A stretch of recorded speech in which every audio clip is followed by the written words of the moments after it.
Time show ਦਾ ਦੂਜਾ ਭਾਗ ਲੈ ਕੇ ਅਸੀਂ ਹੋ ਗਏ ਜੀ ਹਾਜ਼ਰ। ਇੱਥੇ ਟੋਰਾਂਟੋ ਸਟੂਡੀਓ ਤੋਂ ਮੈਂ ਹਰਜੀਤ ਗਿੱਲ ਅਤੇ ਮੇਰੇ ਨਾਲ ਚੰਡੀਗੜ੍ਹ ਸਟੂਡੀਓ ਤੋਂ ਸੁਸ਼ੀਲ ਦਸਾਂਝ ਜੁੜ ਗਏ ਨੇ ਹਰ ਰੋਜ਼ ਦੀ ਤਰ੍ਹਾਂ। ਥੋੜ੍ਹੀ ਜਿਹੀ ਟੈਕਨੀਕਲ ਡਿਫੀਕਲਟੀ ਆ ਰਹੀ ਸੀ, ਜਿਹਦੇ ਕਰਕੇ ਥੋੜ੍ਹਾ ਪ੍ਰੋਗਰਾਮ ਅਸੀਂ ਲੇਟ ਸ਼ੁਰੂ ਕਰਨ ਜਾ ਰਹੇ ਹਾਂ। ਸੋ ਤੁਹਾਡਾ ਪ੍ਰੋਗਰਾਮ 'ਚ ਕਰਦੇ ਹਾਂ ਨਿੱਘਾ ਸਵਾਗਤ। ਪ੍ਰੋਫੈਸਰ ਆਪਣੇ ਦਸਾਂਝ ਰਾਂ ਦਾ ਵੀ ਕਰਦੇ ਹਾਂ ਜੀ ਸਵਾਗਤ ਜੀ। ਬਹੁਤ ਮਿਹਰਬਾਨੀ ਹਰਜੀਤ ਗਿੱਲ ਜੀ, ਤੇ ਟੀਵੀ ਪੰਜਾਬੀ ਦੁਨੀਆ ਦੇ ਸਾਰੇ ਦਰਸ਼ਕਾਂ ਦਾ ਵੀ ਬਹੁਤ ਬਹੁਤ ਸਵਾਗਤ ਹੈ ਜੀ। ਜੀ ਹਰਜੀਤ ਗਿੱਲ ਜੀ। ਦਸਾਂਝ ਸਾਹਿਬ, ਅਸੀਂ ਕਿਸਾਨ ਮੂਵਮੈਂਟ ਦੇ ਉੱਤੇ ਗੱਲ ਕਰ ਰਹੇ ਸੀ, ਮੈਂ ਤੇ ਕਾਲੋਂ ਸਾਹਿਬ, ਕਾਫੀ ਲੰਬੀ ਚੌੜੀ ਸਾਡੀ ਗੱਲ ਹੋਈ, ਪਰ ਤੁਸੀਂ ਆਪਣੇ ਸ਼ਬਦਾਂ 'ਚ ਅੱਜ ਦਾ ਜੋ ਹੈ ਬਿਰਤਾਂਤ ਉੱਥੇ ਹੋਇਆ ਉਹਦਾ ਤੁਹਾਡਾ ਆਪਣਾ ਅੰਦਾਜ਼ ਹੈ, ਥੋੜ੍ਹਾ ਜਿਹਾ ਸਾਨੂੰ ਦੱਸਿਓ। ਇੱਕ ਤੁਸੀਂ ਲੋਕਲ ਬੈਠੇ ਹੋ ਅਤੇ ਕਿਸ ਤਰ੍ਹਾਂ ਦੀਆਂ ਖਬਰਾਂ ਨੇ ਅੱਜ ਕੱਲ੍ਹ, ਕਿਉਂਕਿ ਇੰਟਰਨੈਟ ਰਾਹੀਂ ਸਾਰੇ ਲੋਕ ਜੁੜੇ ਨੇ ਇੱਕ ਦੂਜੇ ਨਾਲ, ਪਰ ਤੁਹਾਡੇ ਕੋਲ ਜਿਹੜੀਆਂ ਫਸਟ ਹੈਂਡ ਨਿਊਜ਼ ਨੇ ਉਹ ਇੱਕ ਵਾਰੀ ਸਾਂਝੀਆਂ ਕਰੀਏ ਕਿ ਜਿਹੜੀ ਕਿਸਾਨ ਪਾਰਲੀਮੈਂਟ ਹੈ ਉਹ ਕਿਸ ਤਰ੍ਹਾਂ ਚੱਲੀ ਔਰ ਕਿਸ ਤਰ੍ਹਾਂ ਦਾ ਰਿਸਪੌਂਸ ਜਿਹੜਾ ਹੈ, ਜਿਸ ਤਰ੍ਹਾਂ ਦੀ ਐਕਸਪੈਕਟੇਸ਼ਨ ਸੀਗੀ ਸੰਯੁਕਤ ਮੋਰਚੇ ਨੂੰ, ਉਹਦੇ ਮੁਤਾਬਕ ਹੀ ਸਭ ਕੁਝ ਹੋਇਆ ਜਾਂ ਕੁਝ ਅਲੱਗ ਤਰ੍ਹਾਂ ਦਾ ਵੀ ਉੱਥੇ ਹੋਇਆ ਜੀ? ਦੇਖੋ, ਕਿਸਾਨ ਪਾਰਲੀਮੈਂਟ ਜਿਹੜੀ ਹੈ ਬਹੁਤ ਹੀ ਕਮਾਲ ਦੀ ਗੱਲ ਇਹ ਆ ਵੀ ਇੱਕ ਪਾਸੇ ਉੱਧਰ ਪਾਰਲੀਮੈਂਟ ਜੁੜੀ ਹੋਈ ਸੀ, ਤੇ ਪਾਰਲੀਮੈਂਟ ਜਿਹੜੀ ਰੂਟੀਨ ਦੇ ਵਿੱਚ ਜੁੜੀ ਹੋਈ ਆ ਉਹ ਤੋਂ ਬਸ 1.5 ਕਿਲੋਮੀਟਰ ਨਾਲ ਹੀ ਜੰਤਰ ਮੰਤਰ ਤੇ ਕਿਸਾਨ ਪਾਰਲੀਮੈਂਟ ਸੀ, ਤੇ ਬਹੁਤ ਹੀ ਬਿਹਤਰ ਤਰੀਕੇ ਨਾਲ ਪਾਰਲੀਮੈਂਟ ਚੱਲੀ 5 ਘੰਟੇ ਲਗਾਤਾਰ। ਰੂਟੀਨ ਦੇ ਵਿੱਚ ਉਹਨਾਂ ਨੇ ਥੋੜ੍ਹਾ ਜਲਦੀ ਪਹੁੰਚਣਾ ਸੀ, ਪਰ ਸ਼ੁਰੂਆਤ ਦੇ ਵਿੱਚ ਜਦੋਂ ਸਿੰਘੂ ਬਾਰਡਰ ਤੋਂ ਕਿਸਾਨ ਤੁਰੇ ਤੇ ਦਿੱਲੀ 'ਚ ਐਂਟਰੀ ਵੇਲੇ ਹੀ ਕਿਸਾਨਾਂ ਨੂੰ ਖੱਜਲ ਖੁਆਰ ਕਰਨ ਦੀ ਵੀ ਥੋੜ੍ਹੀ ਕੋਸ਼ਿਸ਼ ਕੀਤੀ ਗਈ ਸ਼ਨਾਖਤ ਦੇ ਨਾਂ ਦੇ ਉੱਤੇ, ਤੇ ਉੱਥੇ ਕੁਝ ਬਹਿਸ ਵੀ ਹੋਈ ਕਿਸਾਨ ਆਗੂਆਂ ਦੀ। ਰਾਕੇਸ਼ ਟਕੈਤ, ਬਲਵੀਰ ਰਾਜੇਵਾਲ, ਇਹ ਵੱਡੇ ਲੀਡਰ ਸੀਗੇ ਨਾਲ, ਤੇ ਫਿਰ ਦੇਰੀ ਨਾਲ ਥੋੜ੍ਹੇ ਪਹੁੰਚੇ ਇਹ ਜੰਤਰ ਮੰਤਰ ਤੇ ਕੋਈ 12 ਵਜੇ ਦੇ ਕਰੀਬ, ਤੇ 12 ਵਜੇ ਤੋਂ ਲੈ ਕੇ ਸ਼ਾਮ 5 ਵਜੇ ਤੱਕ ਉਹਨਾਂ ਦੀ ਇਹ ਕਿਸਾਨ ਪਾਰਲੀਮੈਂਟ ਚੱਲੀ ਹੈ, ਜਿਹੜੀ ਬਹੁਤ ਬਿਹਤਰ ਤਰੀਕੇ ਨਾਲ ਚਲਾਈ ਗਈ ਆ। ਬਕਾਇਦਾ ਸੰਚਾਲਨ ਕਮੇਟੀ ਬਣਾ ਕੇ 3 ਹਿੱਸਿਆਂ ਦੇ ਵਿੱਚ ਕਿਸਾਨ ਪਾਰਲੀਮੈਂਟ ਚਲਾਈ ਗਈ, ਤੇ ਜਿਹੜਾ APMC ਮੰਡੀਆਂ ਵਾਲਾ ਜਿਹੜਾ ਐਕਟ ਹੈ ਉਹਦੇ ਤੇ ਚਰਚਾ ਸ਼ੁਰੂ ਕੀਤੀ ਗਈ, ਤੇ ਬਹੁਤ ਸਹੀ ਤਰੀਕੇ ਨਾਲ ਉਹ ਚਰਚਾ ਸਿਰੇ ਚੜ੍ਹੀ ਹੈ। ਤੇ ਅੱਜ ਵੀ ਜਾਣੀ ਮਤਲਬ ਤੁਹਾਡਾ ਕੱਲ ਹੋ ਗਿਆ, ਮਤਲਬ ਆਉਣ ਵਾਲਾ ਕੱਲ, ਸਾਡਾ ਤਾਂ ਅੱਜ ਹੀ ਆ, ਉਹ ਕਿਉਂਕਿ ਸਵੇਰਾ ਹੋ ਗਿਆ ਇੱਥੇ। ਅੱਜ ਵੀ APMC ਮੰਡੀਆਂ ਦੇ ਐਕਟ ਬਾਰੇ ਜਿਹੜੀ ਚਰਚਾ ਚੱਲੇਗੀ, ਤੇ ਫਿਰ ਅਖੀਰ ਦੇ ਵਿੱਚ ਮਤਾ ਪਾਸ ਕੀਤਾ ਜਾਏਗਾ। ਜਾਣੀ ਪੈਰਲਲ ਇੱਕ ਪਾਰਲੀਮੈਂਟ ਜਿਹੜੀ ਉਸਾਰੀ ਗਈ ਕਿਸਾਨਾਂ ਵੱਲੋਂ, ਉੱਥੇ ਜਿਸ ਢੰਗ ਨਾਲ ਬਹਿਸ ਹੋਈ ਹੈ ਉਹਨੇ ਇੱਕ ਨਵਾਂ ਬਿਰਤਾਂਤ ਵੀ ਸਿਰਜਿਆ, ਨਵਾਂ ਨੈਰੇਟਿਵ ਵੀ ਸਿਰਜਿਆ, ਤੇ ਨਾਲ ਦੀ ਨਾਲ ਇਹ ਮੈਸੇਜ ਵੀ ਕਨਵੇ ਉੱਥੇ ਹੋਇਆ ਹੈ ਵੀ ਜੇ ਪਾਰਲੀਮੈਂਟ ਚਲਾਉਣੀ ਹੈ ਤਾਂ ਉਹ ਕਿਵੇਂ ਚਲਾਈ ਜਾ ਸਕਦੀ ਹੈ। ਤੇ ਉੱਥੇ ਵੱਖ-ਵੱਖ ਪਾਰਟੀਆਂ ਦੇ ਕਈ ਪਾਰਲੀਮੈਂਟ ਮੈਂਬਰ ਵੀ ਪਹੁੰਚੇ ਕਿਸਾਨ ਸੰਸਦ ਦੇ ਵਿੱਚ, ਪਰ ਕਿਸਾਨਾਂ ਨੇ ਉਹਨਾਂ ਦਾ ਸਵਾਗਤ ਤਾਂ ਕੀਤਾ, ਪਰ ਉਹਨਾਂ ਨੂੰ ਮੰਚ ਤੋਂ ਬੋਲਣ ਦਾ ਜਿਹੜਾ ਸਮਾਂ ਨਹੀਂ ਦਿੱਤਾ ਗਿਆ। ਉਹਨਾਂ ਦਾ ਧੰਨਵਾਦ ਜ਼ਰੂਰ ਕੀਤਾ ਗਿਆ ਕਿ ਤੁਸੀਂ ਸਾਡੇ ਨਾਲ ਇੱਥੇ ਆਏ ਹੋ, ਤੁਹਾਡਾ ਧੰਨਵਾਦ ਹੈ, ਪਰ ਅਸੀਂ ਆਪਣੇ ਮੰਚ ਤੋਂ ਤੁਹਾਨੂੰ ਬੋਲਣ ਦਾ ਸਮਾਂ ਨਹੀਂ ਦੇ ਸਕਦੇ। ਸੋ ਮੈਨੂੰ ਲੱਗਦਾ ਕਿ ਇੱਕ ਨਵਾਂ ਇਤਿਹਾਸ ਸਿਰਜਿਆ ਜਾ ਰਿਹਾ ਹੈ ਵੀ ਪਾਰਲੀਮੈਂਟ ਦੇ ਪੈਰਲਲ ਇੱਕ ਕਿਸਾਨ ਪਾਰਲੀਮੈਂਟ ਜੁੜ ਰਹੀ ਹੈ, ਤੇ ਹੁਣ ਇਹ 13 ਅਗਸਤ ਤੱਕ ਇੱਦਾਂ ਹੀ ਚੱਲੇਗਾ ਲਗਾਤਾਰ।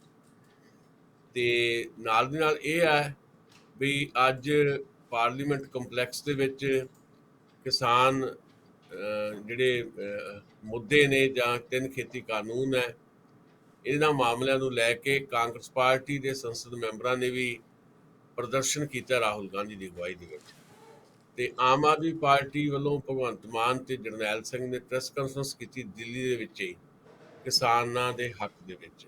ਸੋ ਗੱਲ ਤੁਰ ਪਈ ਹੈ। ਵੱਖਰੀ ਗੱਲ ਹੈ ਕਿ ਹਨਨ ਮੌਲਾ ਨੇ, ਜਿਹੜੇ ਕਿਸਾਨਾਂ ਦੇ ਸੰਯੁਕਤ ਕਿਸਾਨ ਮੋਰਚੇ ਦੇ ਆਗੂ ਨੇ ਤੇ ਮੈਂਬਰ ਪਾਰਲੀਮੈਂਟ ਵੀ ਹੈ, ਉਹਨਾਂ ਨੇ ਅੱਜ ਇਹ ਗੱਲ ਕਹੀ ਵੀ ਸਾਨੂੰ ਇਸ ਗੱਲ ਦਾ ਦੁੱਖ ਹੈ ਕਿ ਸਾਰੀਆਂ ਪੋਲੀਟੀਕਲ ਪਾਰਟੀਆਂ ਨੂੰ ਚੇਤਾਵਨੀ ਪੱਤਰ ਵੀ ਦਿੱਤੇ ਗਏ, ਪਰ ਉਹਦੇ ਬਾਵਜੂਦ ਵੀ ਹਾਲੇ ਪਾਰਲੀਮੈਂਟ ਦੇ ਅੰਦਰ ਉਸ ਢੰਗ ਨਾਲ ਗੱਲ ਨਹੀਂ ਚੱਲ ਰਹੀ ਕਿਸਾਨਾਂ ਦੀ ਜਿਵੇਂ ਚੱਲਣੀ ਚਾਹੀਦੀ ਹੈ। ਹੁਣ ਦੇਖਦੇ ਹਾਂ ਆਉਣ ਵਾਲੇ ਸਮੇਂ ਦੇ ਵਿੱਚ, ਆਉਂਦੇ ਦਿਨਾਂ ਦੇ ਵਿੱਚ, ਕਿ ਇਸ ਮੁੱਦੇ ਨੂੰ ਸੀਰੀਅਸਲੀ ਜਿਹੜੀਆਂ ਵੱਖ-ਵੱਖ ਪੋਲੀਟੀਕਲ ਪਾਰਟੀਆਂ ਲੈਂਦੀਆਂ ਜਾਂ ਨਹੀਂ। ਜੀ ਹਰਜੀਤ ਗਿੱਲ। ਬਿਲਕੁਲ ਦਸਾਂਝ ਸਾਹਿਬ, ਕਾਫੀ ਸਾਰੀਆਂ ਰਿਪੋਰਟਾਂ ਇਸ ਸੰਬੰਧ 'ਚ ਆ ਰਹੀਆਂ ਨੇ ਕਿ ਬਹੁਤ ਵਧੀਆ ਤਰੀਕੇ ਨਾਲ ਜਿਹੜੀ ਪਾਰਲੀਮੈਂਟ ਆ ਕਿਸਾਨਾਂ ਵੱਲੋਂ ਬਾਹਰ ਜਿਹੜੀ ਆ ਉਹ ਚਲਾਈ ਗਈ ਸੀਗੀ। ਹਾਲਾਂਕਿ ਕਾਫੀ, ਜਿਵੇਂ ਤੁਸੀਂ ਦੱਸਿਆ, ਕਿ ਉਹਨਾਂ ਨੂੰ ਖੱਜਲ ਖੁਆਰ ਕਰਨ ਦੀ ਕੋਸ਼ਿਸ਼ ਕੀਤੀ ਗਈ। ਸੋ ਆਪਾਂ ਲੱਗਦਾ ਇੱਥੇ ਪੰਜਾਬ ਦੀਆਂ ਕੁਝ ਖਬਰਾਂ ਹੋਰ ਕਰ ਲਈਏ, ਕਿਉਂਕਿ ਕਿਸਾਨ ਮੂਵਮੈਂਟ ਜਿਹੜੀ ਆ ਇਹਨੇ ਆਪਣਾ ਰੰਗ ਜਿਹੜਾ ਉਹ ਜਮਾ ਲਿਆ, ਔਰ ਕਿਤੇ ਨਾ ਕਿਤੇ ਹੁਣ ਮਜਬੂਰ ਹੋ ਗਏ ਨੇ ਸਾਰੇ ਪੋਲੀਟੀਸ਼ੀਅਨ, ਜਿਹੜੀਆਂ ਘੱਟੋ ਘੱਟ ਆਪੋਜੀਸ਼ਨ ਪਾਰਟੀ ਦੇ ਲੀਡਰ ਨੇ, ਕਿ ਉਹਨਾਂ ਨੂੰ ਮਜਬੂਰੀ ਬਸ ਕਹਿ ਲਓ, ਜਾਂ ਉਹਨਾਂ ਦਾ ਹਾਲਾਤ ਇੱਦਾਂ ਦੇ ਬਣ ਗਏ ਕਿ ਉਹਨਾਂ ਨੂੰ ਕਿਸਾਨਾਂ ਦੀ ਗੱਲ ਕਰਨੀ ਹੀ ਪੈਣੀ ਹੈ। ਅਤੇ ਤੁਹਾਨੂੰ ਕੀ ਲੱਗਦਾ ਹੈ ਕਿ ਜਿਹੜੇ ਬਿੱਲ, ਇੱਕ ਥੱਬਾ ਬਿੱਲਾਂ ਦਾ ਹੋਰ ਇਕੱਠਾ ਕਰਕੇ ਬੈਠੇ ਹੋਏ, ਜਿਹਦੇ 'ਚ ਬਿਜਲੀ ਬਿੱਲ ਵੀ ਲੈ ਕੇ ਆਉਣਾ ਸੀਗਾ, ਉਹ ਬਿੱਲ ਅੱਗੇ ਵਾਂਗੂ ਧੱਕੇ ਨਾਲ ਜਿਹੜੀ ਬੀਜੇਪੀ ਆ, ਕਿਉਂਕਿ ਬਹੁ ਗਿਣਤੀ ਉਹਨਾਂ ਕੋਲ ਆ, ਅਤੇ ਇਸ ਵਾਰ ਇਹ ਵੀ ਉਹਨਾਂ 'ਤੇ ਹੁਕਮ ਲਾਗੂ ਆ ਕਿਸਾਨਾਂ ਦਾ ਕਿ ਤੁਸੀਂ ਵਾਕਆਊਟ ਨਹੀਂ ਕਰ ਸਕਦੇ। ਕਿਤੇ ਨਾ ਕਿਤੇ ਪੋਲੀਟੀਕਲ ਪਾਰਟੀਆਂ ਦਾ ਇਹ ਵੀ ਡਰਾਮਾ ਹੁੰਦਾ ਕਿ ਜਿਹੜੀ ਚੀਜ਼ ਦਾ ਵਿਰੋਧ ਕਰਦੀਆਂ ਨੇ ਬਾਅਦ 'ਚ ਵਾਕਆਊਟ ਕਰ ਦਿੰਦੀਆਂ ਨੇ, ਅਤੇ ਜਿਹੜੀ ਹੁਕਮਰਾਨ ਪਾਰਟੀ ਹੁੰਦੀ ਉਹਨੂੰ ਸੌਖਿਆਂ ਹੀ ਉਹ ਆਪਣਾ ਬਿੱਲ ਪਾਸ ਕਰਾ ਲੈਂਦੀ ਆ, ਕਿਉਂਕਿ ਉਹਨਾਂ ਦੀ ਬਹੁਤ ਗਿਣਤੀ ਹੁੰਦੀ ਆ। ਅਤੇ ਇਸ ਵਾਰ ਜਦੋਂ ਉਹਨਾਂ ਨੇ ਪਾਰਲੀਮੈਂਟ ਨਹੀਂ ਛੱਡਣੀ, ਅੰਦਰ ਸ਼ੋਰ ਸ਼ਰਾਬਾ ਹੁੰਦਾ ਰਹੇਗਾ, ਅਗਰ ਉਹਨਾਂ ਦੀ ਗੱਲ ਨਹੀਂ ਸੁਣੀ ਗਈ, ਤਾਂ ਕੀ ਉਹਨਾਂ ਦੇ ਬਿੱਲ ਜਿਹੜੇ ਪੇਸ਼ ਕਰਨੇ ਨੇ ਉਹਨਾਂ ਨੂੰ ਰੋਕਣ ਦਾ ਵੀ ਯਤਨ ਕੀਤਾ ਜਾਏਗਾ, ਜਾਂ ਬਿੱਲ ਪਾਸ ਹੋ ਜਾਣਗੇ ਫਿਰ? ਦੇਖੋ, ਮੈਨੂੰ ਇਹ ਲੱਗ ਰਿਹਾ ਕਿ ਸ਼ਾਇਦ ਜਿਹੜਾ ਬਿਜਲੀ ਐਕਟ ਵਾਲਾ ਮਾਮਲਾ, ਉਹਦੇ ਤੇ ਸ਼ਾਇਦ ਸਰਕਾਰ ਕਿਤੇ ਨਾ ਕਿਤੇ ਬੈਕਫੁੱਟ ਤੇ ਆ ਸਕਦੀ ਹੈ, ਕਿਉਂਕਿ ਜਿਸ ਤਰੀਕੇ ਦਾ ਦਬਾਅ ਬਣ ਗਿਆ ਕਿਸਾਨਾਂ ਦੇ ਇਸ਼ੂ ਦੇ ਉੱਤੇ, ਤਾਂ ਸ਼ਾਇਦ ਸਰਕਾਰ ਉਹ ਬਿੱਲ ਜਿਹੜਾ ਹਾਲੇ ਵੀ ਪੈਂਡਿੰਗ ਰੱਖ ਲਵੇ, ਜਿਹਦਾ ਪਿਛਲੀ ਵਾਰੀ ਪੈਂਡਿੰਗ ਰੱਖਿਆ। ਪਿਛਲੀ ਵਾਰ ਦੇ 6 ਬਿੱਲ ਪੈਂਡਿੰਗ ਹੈ, ਜਿਹਨਾਂ 'ਚ ਬਿਜਲੀ ਐਕਟ ਵੀ ਹੈ, ਤੇ ਬਾਕੀ 17 ਦੇ ਕਰੀਬ ਓਵਰਆਲ ਬਿੱਲ ਜਿਹੜੇ ਪਾਸ ਕਰਨਾ ਚਾਹੁੰਦੀ ਹੈ ਸਰਕਾਰ। ਪਰ ਬਾਕੀ ਸਾਰੇ ਬਿੱਲ ਜਿਹੜੇ ਆ ਉਹ ਸ਼ਾਇਦ ਰੌਲੇ ਰੱਪੇ ਦੇ ਵਿੱਚ ਉਹ ਪਾਸ ਕਰ ਦੇਵੇ, ਕਿਉਂਕਿ ਸਰਕਾਰ ਨੂੰ ਇਹ ਵੀ ਲੱਗਦਾ ਹੈ ਵੀ 5 ਵਿਧਾਨ ਸਭਾ ਦੀਆਂ ਜਿਹੜੀਆਂ ਚੋਣਾਂ ਨੇ, ਉਹਨਾਂ ਚੋਣਾਂ ਦੇ ਵਿੱਚ ਪਰਫਾਰਮੈਂਸ ਜਿਹੜੀ ਆ ਉਹ ਨਹੀਂ ਰਹਿਣੀ, ਜਿਹੜੀ ਇਹਨਾਂ ਸੂਬਿਆਂ ਦੇ ਵਿੱਚ ਪਹਿਲਾਂ ਭਾਰਤੀ ਜਨਤਾ ਪਾਰਟੀ ਦੀ ਸੀ। ਪੁਰਾਣੀ ਪਰਫਾਰਮੈਂਸ ਭਾਰਤੀ ਜਨਤਾ ਪਾਰਟੀ ਨੇ ਦੁਹਰਾ ਨਹੀਂ ਪਾਉਣੀ। ਵੱਖਰੀ ਗੱਲ ਹੈ ਕਿਤੇ ਆਪਣੀ ਸਰਕਾਰ ਬਚਾਉਣ ਦੇ ਵਿੱਚ ਕਾਮਯਾਬ ਹੋ ਜਾਵੇ ਭਾਰਤੀ ਜਨਤਾ ਪਾਰਟੀ ਉੱਤਰਾਖੰਡ ਦੇ ਵਿੱਚ ਜਾਂ ਯੂਪੀ ਦੇ ਵਿੱਚ, ਪਰ ਪਰਫਾਰਮੈਂਸ ਪੁਰਾਣੀ ਨਹੀਂ ਰਹਿਣੀ। ਮਤਲਬ ਜੇ 317 ਦੇ ਕਰੀਬ ਸੀਟਾਂ ਜਿੱਤੀਆਂ ਹੋਈਆਂ ਉੱਤਰ ਪ੍ਰਦੇਸ਼ ਦੇ ਵਿੱਚ, ਪਹਿਲਾਂ 400 ਤੋਂ ਜ਼ਿਆਦਾ ਸੀਟਾਂ ਨੇ ਯੂਪੀ ਦੇ ਵਿੱਚ ਵਿਧਾਨ ਸਭਾ ਦੀਆਂ, ਤੇ ਉਹ ਉਨੀਆਂ ਸੀਟਾਂ ਨਹੀਂ ਜਿੱਤ ਪਾਏਗੀ। ਕਾਫੀ ਸਾਰੀਆਂ ਸੀਟਾਂ ਜਿਹੜੀਆਂ ਘਟ ਜਾਣੀਆਂ, ਤੇ ਓਵਰਆਲ 5 ਸੂਬਿਆਂ ਦੇ ਵਿੱਚ ਜਿੰਨੀਆਂ ਸੀਟਾਂ ਘਟਣਗੀਆਂ, ਉਹਦੇ ਕਰਕੇ ਇਹ ਹੈ ਕਿ ਰਾਜ ਸਭਾ ਦੀਆਂ ਜਿਹੜੀਆਂ ਸੀਟਾਂ ਉਹਨਾਂ ਦੀਆਂ ਆਉਣ ਵਾਲੇ ਸਮੇਂ 'ਚ ਘਟ ਜਾਣੀਆਂ, ਕਿਉਂਕਿ 44 ਸੀਟਾਂ ਜਿਹੜੀਆਂ 2022 ਤੋਂ ਬਾਅਦ ਭਰੀਆਂ ਜਾਣੀਆਂ ਰਾਜ ਸਭਾ ਦੀਆਂ, ਤੇ ਫਿਰ ਰਾਜ ਸਭਾ ਦੇ ਵਿੱਚ ਬਹੁਮਤ ਨਹੀਂ ਰਹਿਣਾ। ਇਸ ਕਰਕੇ ਸਰਕਾਰ ਨੂੰ ਇਹ ਲੱਗ ਰਿਹਾ, ਜਾਂ ਸਰਕਾਰ ਇਹ ਕੋਸ਼ਿਸ਼ ਕਰੇਗੀ ਵੀ ਬਹੁਮਤ ਰਹਿੰਦਿਆਂ ਲੋਕ ਸਭਾ ਤੇ ਰਾਜ ਸਭਾ ਦੇ ਵਿੱਚ ਜਿਹੜੇ ਪੈਂਡਿੰਗ ਬਿੱਲ ਹੈ ਉਹ ਪਾਸ ਕਰਵਾ ਲਏ ਜਾਣ। ਸੋ ਭਾਵੇਂ ਵਾਕਆਊਟ ਹੋਵੇ ਜਾਂ ਨਾ ਹੋਵੇ, ਉਹਦੇ ਬਾਵਜੂਦ ਸਰਕਾਰ ਰੌਲੇ ਰੱਪੇ ਦੇ ਵਿੱਚ ਹੀ ਉਹ ਬਿੱਲ ਪਾਸ ਕਰਵਾ ਸਕਦੀ ਹੈ, ਸ਼ਾਇਦ ਬਿਜਲੀ ਐਕਟ ਨੂੰ ਛੱਡ ਕੇ, ਕਿਉਂਕਿ ਦਬਾਅ ਜਿਹੜਾ ਬਣ ਗਿਆ, ਉਹ ਦਬਾਅ ਕਾਰਨ ਹੀ ਲਗਾਤਾਰ ਤੀਜੇ ਦਿਨ ਨਰਿੰਦਰ ਤੋਮਰ ਦਾ ਬਿਆਨ ਆਇਆ। ਭਾਵੇਂ ਉਸ ਬਿਆਨ ਦੇ ਵਿੱਚ ਵੱਖਰਾ ਕੁਝ ਨਹੀਂ ਹੈ, ਪਰ ਉਹਨੇ ਫੇਰ ਕਹੀ ਹੈ ਲਗਾਤਾਰ ਤੀਜੇ ਦਿਨ ਵੀ ਅਸੀਂ ਗੱਲਬਾਤ ਲਈ ਤਿਆਰ ਹੈ। ਕਿਸਾਨ ਇਹ ਦੱਸਣ ਵੀ ਕਿਹੜੀ ਮੱਦ ਤੇ ਉਹਨਾਂ ਨੂੰ ਇਤਰਾਜ਼ ਹੈ, ਜਦਕਿ ਬੜਾ ਇਹ ਹਾਸੋਹੀਣਾ ਬਿਆਨ ਹੈ। 11 ਮੀਟਿੰਗਾਂ ਦੇ ਵਿੱਚ ਕੱਲੀ ਮੱਦ ਦੇ ਉੱਤੇ ਇਤਰਾਜ਼ ਦੱਸੇ ਜਾ ਚੁੱਕੇ ਹੈ, ਤੇ ਪਤਾ ਹੈ ਸਰਕਾਰ ਨੂੰ ਕਿ ਉਹ ਇਹਨਾਂ ਸਾਰੇ ਮਸਲਿਆਂ ਦੇ ਉੱਤੇ ਲਾਜਵਾਬ ਹੋ ਚੁੱਕੀ ਹੈ, ਉਹਨਾਂ ਕੋਲ ਕੋਈ ਜਵਾਬ ਨਹੀਂ ਸੀ, ਪਰ ਫਿਰ ਵੀ ਉਹੀ ਗੱਲਾਂ ਵਾਰ-ਵਾਰ ਕੀਤੀਆਂ ਜਾ ਰਹੀਆਂ, ਤੇ ਕਿਤੇ ਨਾ ਕਿਤੇ ਇੱਕ ਦਬਾਅ ਤਾਂ ਕੰਮ ਕਰ ਰਿਹਾ ਹੈ, ਪਰ ਇੱਕ ਢੀਠਤਾਈ ਸਰਕਾਰ ਦੀ, ਬੇਸ਼ਰਮੀ, ਤੇ ਦੂਜੀ ਜਿਹੜੀ ਈਗੋ ਆ, ਜਿਹੜਾ ਇੱਕ ਹਉਮੈ ਹੈ ਵੀ ਅਸੀਂ ਜਿਹੜਾ ਇੱਕ ਫੈਸਲਾ ਲੈ ਲਿਆ ਉਹ ਵਾਪਸ ਨਹੀਂ ਲੈਣਾ, ਉਹ ਹਉਮੈ ਸਰਕਾਰ ਦੀ ਨਹੀਂ ਹੈ, ਉਹ ਹਉਮੈ ਨਰਿੰਦਰ ਮੋਦੀ ਦੀ ਹੈ, ਉਹ ਹਉਮੈ ਅਮਿਤ ਸ਼ਾਹ ਦੀ ਹੈ। ਉਸ ਹਉਮੈ ਕਰਕੇ ਬਾਰ-ਬਾਰ ਇੱਦਾਂ ਦੀਆਂ ਗੱਲਾਂ ਫੇਰ ਕੀਤੀਆਂ ਜਾ ਰਹੀਆਂ ਵੀ ਅਸੀਂ ਗੱਲਬਾਤ ਲਈ ਤਿਆਰ ਹੈ, ਸਾਡੇ ਤੋਂ ਇੱਕ ਕਦਮ ਦੂਰ ਹੈ ਕਿਸਾਨ, ਪਰ ਸਾਨੂੰ ਕਿਸਾਨ ਦੱਸ ਦੇਣ ਤੁਹਾਡਾ ਇਤਰਾਜ਼ ਕੀ ਹੈ।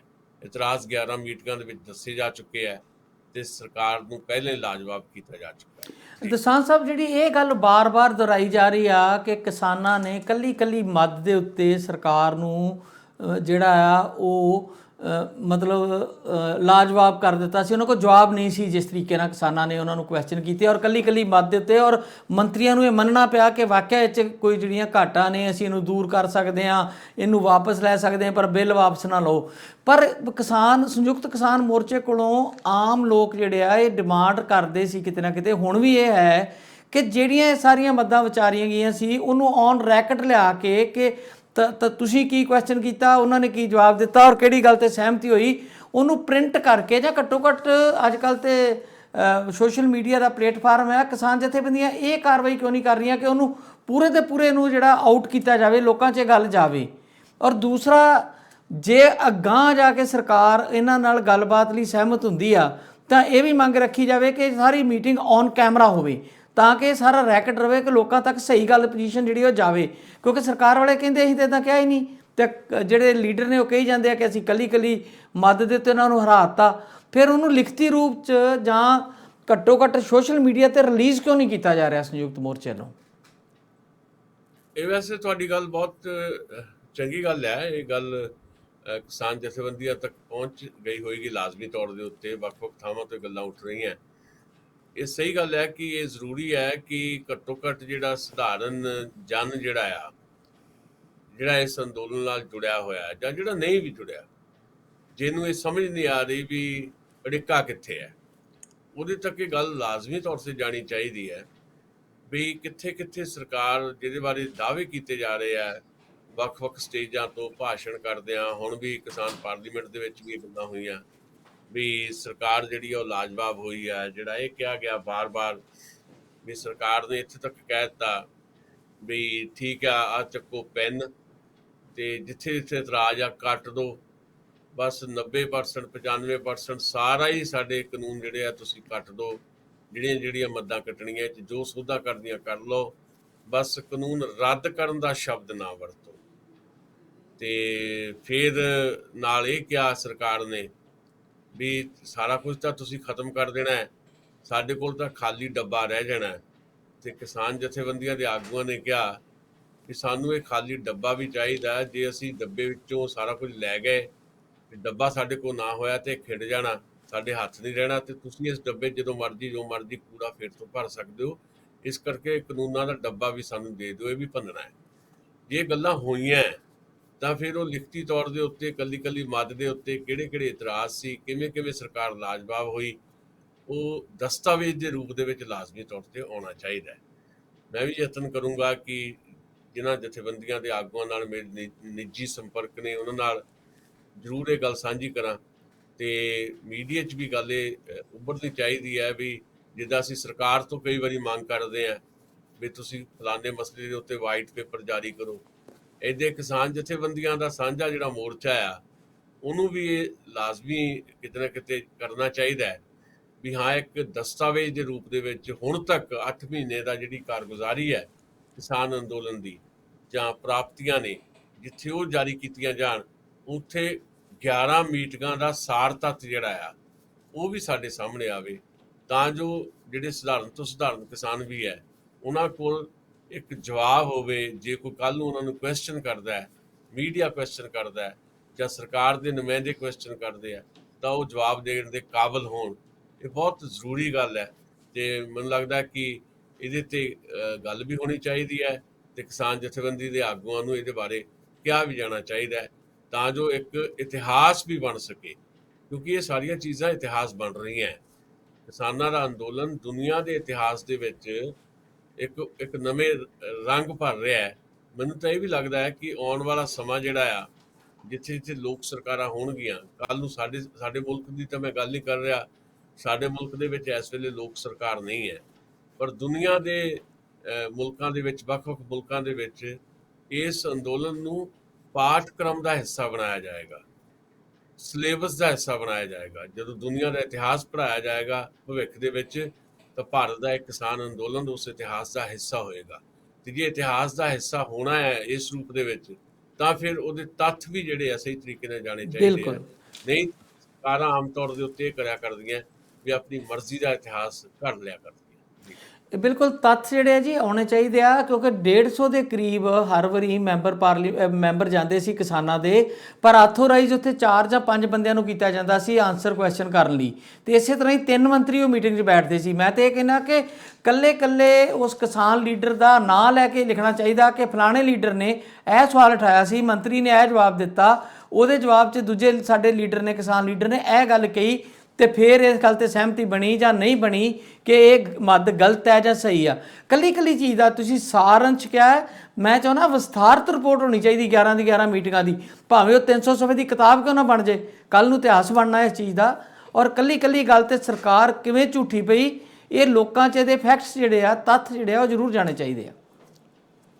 ਬਿਲਕੁਲ ਸਹੀ ਗੱਲ ਹੈ ਤੁਹਾਡੀ, ਤੇ ਸਾਡਾ ਯਤਨ ਰਹੇਗਾ ਟੀਵੀ ਪੰਜਾਬੀ ਦੁਨੀਆ ਦਾ ਕਿ ਅਸੀਂ ਤਾਲਮੇਲ ਕਰਕੇ ਕਿਸਾਨ ਜਥੇਬੰਦੀਆਂ ਦੇ ਆਗੂਆਂ ਤੱਕ ਇਹ ਗੱਲ ਪਹੁੰਚਾ ਸਕੀਏ, ਪਹੁੰਚਾਵਾਂਗੇ ਵੀ, ਤੇ ਇਹਨੂੰ ਆਉਣ ਵਾਲੇ ਸਮੇਂ ਦੇ ਵਿੱਚ ਬਕਾਇਦਾ ਦਸਤਾਵੇਜ਼ ਦਾ ਰੂਪ ਦਿੱਤਾ ਜਾਵੇ, ਤੇ ਘੱਟੋ ਘੱਟ ਭਵਿੱਖ ਦੇ ਵਿੱਚ ਜਿਹੜਾ ਹੁਣ ਹੋਰ ਸਿਰਜਿਆ ਜਾ ਰਿਹਾ ਹੈ ਇਹ ਇਤਿਹਾਸ, ਉਹਦੇ ਤੇ ਇਹਦੇ ਤੇ ਸਪੈਸ਼ਲੀ ਧਿਆਨ ਦਿੱਤਾ ਜਾਵੇ। ਤੇ ਜਿਹੜੀ ਗੱਲ ਇੱਕ ਹੋਰ ਤੁਸੀਂ ਕਹੀ ਹੈ ਕਿ ਬਕਾਇਦਾ ਇਹਦਾ ਇੱਕ ਰਿਕਾਰਡ ਜਿਹੜਾ ਆ, ਕਿਉਂਕਿ ਟੈਕਨੀਕ ਦਾ ਜ਼ਮਾਨਾ ਆ, ਇਹ ਮੰਗ ਵੀ ਕੀਤੀ ਜਾਏ ਕਿ ਇਹ ਦੁਨੀਆ ਦੇਖੇ ਇਸ ਸਾਰੀ ਗੱਲਬਾਤ ਨੂੰ। ਜੇ ਆਉਣ ਵਾਲੇ ਸਮੇਂ ਦੇ ਵਿੱਚ ਫਿਰ ਤੋਂ ਡਾਇਲੋਗ ਹੁੰਦਾ, ਇਹਦਾ ਵੀ ਕੋਈ ਪ੍ਰਬੰਧ ਕੀਤਾ ਜਾਏ। ਜੇ ਲੋਕ ਸਭਾ ਦੀ ਕਾਰਵਾਈ ਲਾਈਵ ਹੋ ਸਕਦੀ ਹੈ ਤਾਂ ਫਿਰ ਕਿਸਾਨਾਂ ਦਾ ਜਿਹੜਾ ਸਰਕਾਰ ਦਾ ਡਾਇਲੋਗ ਆ ਉਹ ਵੀ ਲਾਈਵ ਕਰਨ ਦਾ ਕੋਈ ਨਾ ਕੋਈ ਪ੍ਰਬੰਧ ਹੋਵੇ। ਭਾਵੇਂ ਸਰਕਾਰ ਨੇ ਇਹਦੇ ਤੇ ਮੰਨਣਾ ਨਹੀਂ ਹੈ, ਪਰ ਗੱਲ ਤਾਂ ਕੀਤੀ ਜਾ ਸਕਦੀ ਹੈ। ਜ਼ਰੂਰੀ ਨਹੀਂ ਸਰ ਇਹ ਦੂਰਦਰਸ਼ਨ ਦੇ ਉੱਤੇ ਹੀ ਲਾਈਵ ਹੋਵੇ, ਔਨ ਕੈਮਰਾ ਹੋਵੇ, ਤਾਂ ਕਿ ਰਿਕਾਰਡ ਸਾਰੀ ਚੀਜ਼ ਦਾ ਬਣ ਸਕੇ। ਔਨ ਕੈਮਰਾ ਹੋਵੇ, ਉਹਦੀਆਂ ਕਾਪੀਜ਼ ਜਿਹੜੀਆਂ ਕਿਸਾਨਾਂ ਕੋ ਵੀ ਹੋਣ, ਸਰਕਾਰ ਕੋ ਵੀ ਹੋਣ। ਮਤਲਬ ਜ਼ਰੂਰੀ ਨਹੀਂ ਮੈਂ ਕਹਿ ਰਿਹਾ ਕਿ ਉਹ ਲਾਈਵ ਟੀਵੀ ਤੇ ਹੀ ਦਿਖਾਇਆ ਜਾਵੇ, ਹੋ ਸਕਦਾ ਬਹੁਤ ਸਾਰੇ ਲੋਕਾਂ ਦਾ ਨਾ ਵੀ ਇਹ 'ਚ ਰੁਚੀ ਹੋਵੇ, ਨਾ ਵੀ ਇੰਟਰਸਟ ਹੋਵੇ, ਪਰ ਕਿਉਂਕਿ ਫੈਕਟਸ ਜਿਹੜੇ ਆ ਸਾਹਮਣੇ ਆਉਣੇ ਬਹੁਤ ਜ਼ਰੂਰੀ ਆ। ਘੱਟੋ ਘੱਟ ਉਹ ਲੋਕ ਤੇ ਇਹਨੂੰ ਜਾਣ ਸਕਣ ਜਿਹੜੇ ਇਹਦੇ ਲਈ ਕੰਮ ਕਰ ਰਹੇ ਨੇ ਜਾਂ ਸਿੰਸੀਅਰ ਨੇ, ਸੰਜੀਦਾ ਤੌਰ ਤੇ ਸੋਚਦੇ ਨੇ ਕਿ ਕਿਸਾਨ ਮੂਵਮੈਂਟ ਜਿਹੜੀ ਆ ਉਹ ਸਹੀ ਦਿਸ਼ਾ ਜਾ ਰਹੀ ਆ, ਉਹਨਾਂ ਨੂੰ ਹੋਰ ਸਹੀ ਦਿਸ਼ਾ ਤੋਂ ਜ਼ਰੂਰ ਮਿਲੇਗੀ। ਜੀ ਬਿਲਕੁਲ, ਇਹ ਬੜਾ ਜ਼ਰੂਰੀ ਹੈ ਜੀ, ਕਿਉਂਕਿ ਆਉਣ ਵਾਲਾ ਸਮਾਂ ਜਿਹੜਾ ਆ ਉਹ ਜਵਾਬ ਮੰਗੇਗਾ।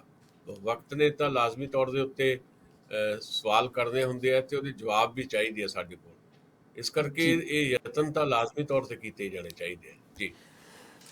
ਦਸਾਂਝ ਸਾਹਿਬ, ਦੂਜਾ ਅੱਜ ਦਿਨ ਬੜਾ ਮਹੱਤਵਪੂਰਨ ਹੈ ਪੰਜਾਬ ਲਈ। ਮਹੱਤਵਪੂਰਨ ਪੰਜਾਬ ਲਈ ਤੇ ਨਹੀਂ ਕਹਿ ਸਕਦਾ ਮੈਂ, ਕਾਂਗਰਸ ਪਾਰਟੀ ਲਈ, ਕਿਉਂਕਿ ਕਾਂਗਰਸ ਪਾਰਟੀ 'ਚ ਜੋ ਕੁਝ ਚੱਲ ਰਿਹਾ ਹੈ, ਲੋਕ ਉਹਦੇ ਵਹਿਣ 'ਚ ਵਹਿ ਹੋਏ ਨੇ। ਸਿੱਧੂ ਹੋ ਰਹੀ ਹੈ ਚਾਰੇ ਪਾਸੇ, ਕੋਈ ਕਹਿ ਰਿਹਾ 65 MLA ਚੱਲ ਗਏ, ਕੋਈ 62 ਗਿਣਾ ਰਿਹਾ, ਕੋਈ ਕੁਝ ਕਹਿ ਰਿਹਾ, ਕੋਈ ਕੁਝ ਕਹਿ ਰਿਹਾ। ਤੇ ਅੱਜ ਕਿਤੇ ਨਾ ਕਿਤੇ ਜਿਹੜਾ ਰੁਖ ਹੈ ਕੈਪਟਨ ਸਾਹਿਬ ਦਾ ਉਹ ਨਰਮ ਪਿਆ ਹੈ, ਉਹਨਾਂ ਦੀ ਮਜਬੂਰੀ ਬਣੀ ਆ। ਦੂਜੇ ਪਾਸੇ ਚਲੋ ਹੋਰ ਗੱਲਾਂ ਵੀ ਕੈਪਟਨ ਸਾਹਿਬ ਦੀਆਂ ਕਰਾਂਗੇ, ਪਰ ਇਹ ਜਿਹੜੀ ਅੱਜ ਕਹਿ ਜਾਏ ਕਿ ਸਿੱਧੂ ਸਾਹਿਬ ਉਹਨਾਂ ਨੂੰ ਲੈਣ ਜਾਣਗੇ, ਫਿਰ ਉਹ ਆਪਣੇ ਪੰਜਾਬ ਭਵਨ 'ਚੋਂ ਪੂਰੇ MLA ਨੂੰ ਇਕੱਠੇ ਕਰਕੇ ਜਿਹੜਾ ਕਾਂਗਰਸ ਭਵਨ ਉਹਦੇ 'ਚ ਜਾਣਗੇ, ਯਾਨੀ ਕਿ ਜਿਹੜੀ ਡਰਾਮੇਬਾਜ਼ੀ ਹੈ ਜੇ ਕਿਸੇ ਨਾ ਕਿਸੇ ਤਰ੍ਹਾਂ ਸ਼ਕਤੀ ਵਾਲੀ ਜਿਹੜੀ ਆ ਆਪੋ ਆਪਣੇ ਧੜੇ ਦੀ ਉਹ ਦਿਖਾਉਣ ਦੀ ਜਾਰੀ ਆ। ਔਰ ਜਿਸ ਤਰੀਕੇ ਨਾਲ ਬਹੁਤ ਸਾਰੇ ਲੋਕ, ਆਪਾਂ ਵੀ ਉਹਨਾਂ 'ਚ ਸ਼ਾਮਲ ਆ, ਇਹ ਸਮਝ ਰਹੇ ਸੀ ਕਿ ਸਿੱਧੂ ਦੇ ਕੋਲ ਔਨ ਗਰਾਊਂਡ ਉਹ ਸ਼ਕਤੀ ਨਹੀਂ ਆ, ਉਹਦਾ ਜਿਹੜਾ ਕਾਂਗਰਸ ਦਾ ਪੁਰਾਣਾ ਕਾਡਰ ਹੈ ਉਹਦੇ ਵਿੱਚ ਉਹਦਾ ਕੋਈ ਦਖਲ ਨਹੀਂ ਹੈ, ਉਹ ਇੱਕ ਕਿਸਮ ਦਾ ਹਵਾਈ ਲੀਡਰ ਹੈ, ਮਸਕਰਾ ਟਾਈਪ ਹੈ, ਠੋਕੋ ਤਾਲੀ ਵਾਲਾ ਲੀਡਰ ਹੈ।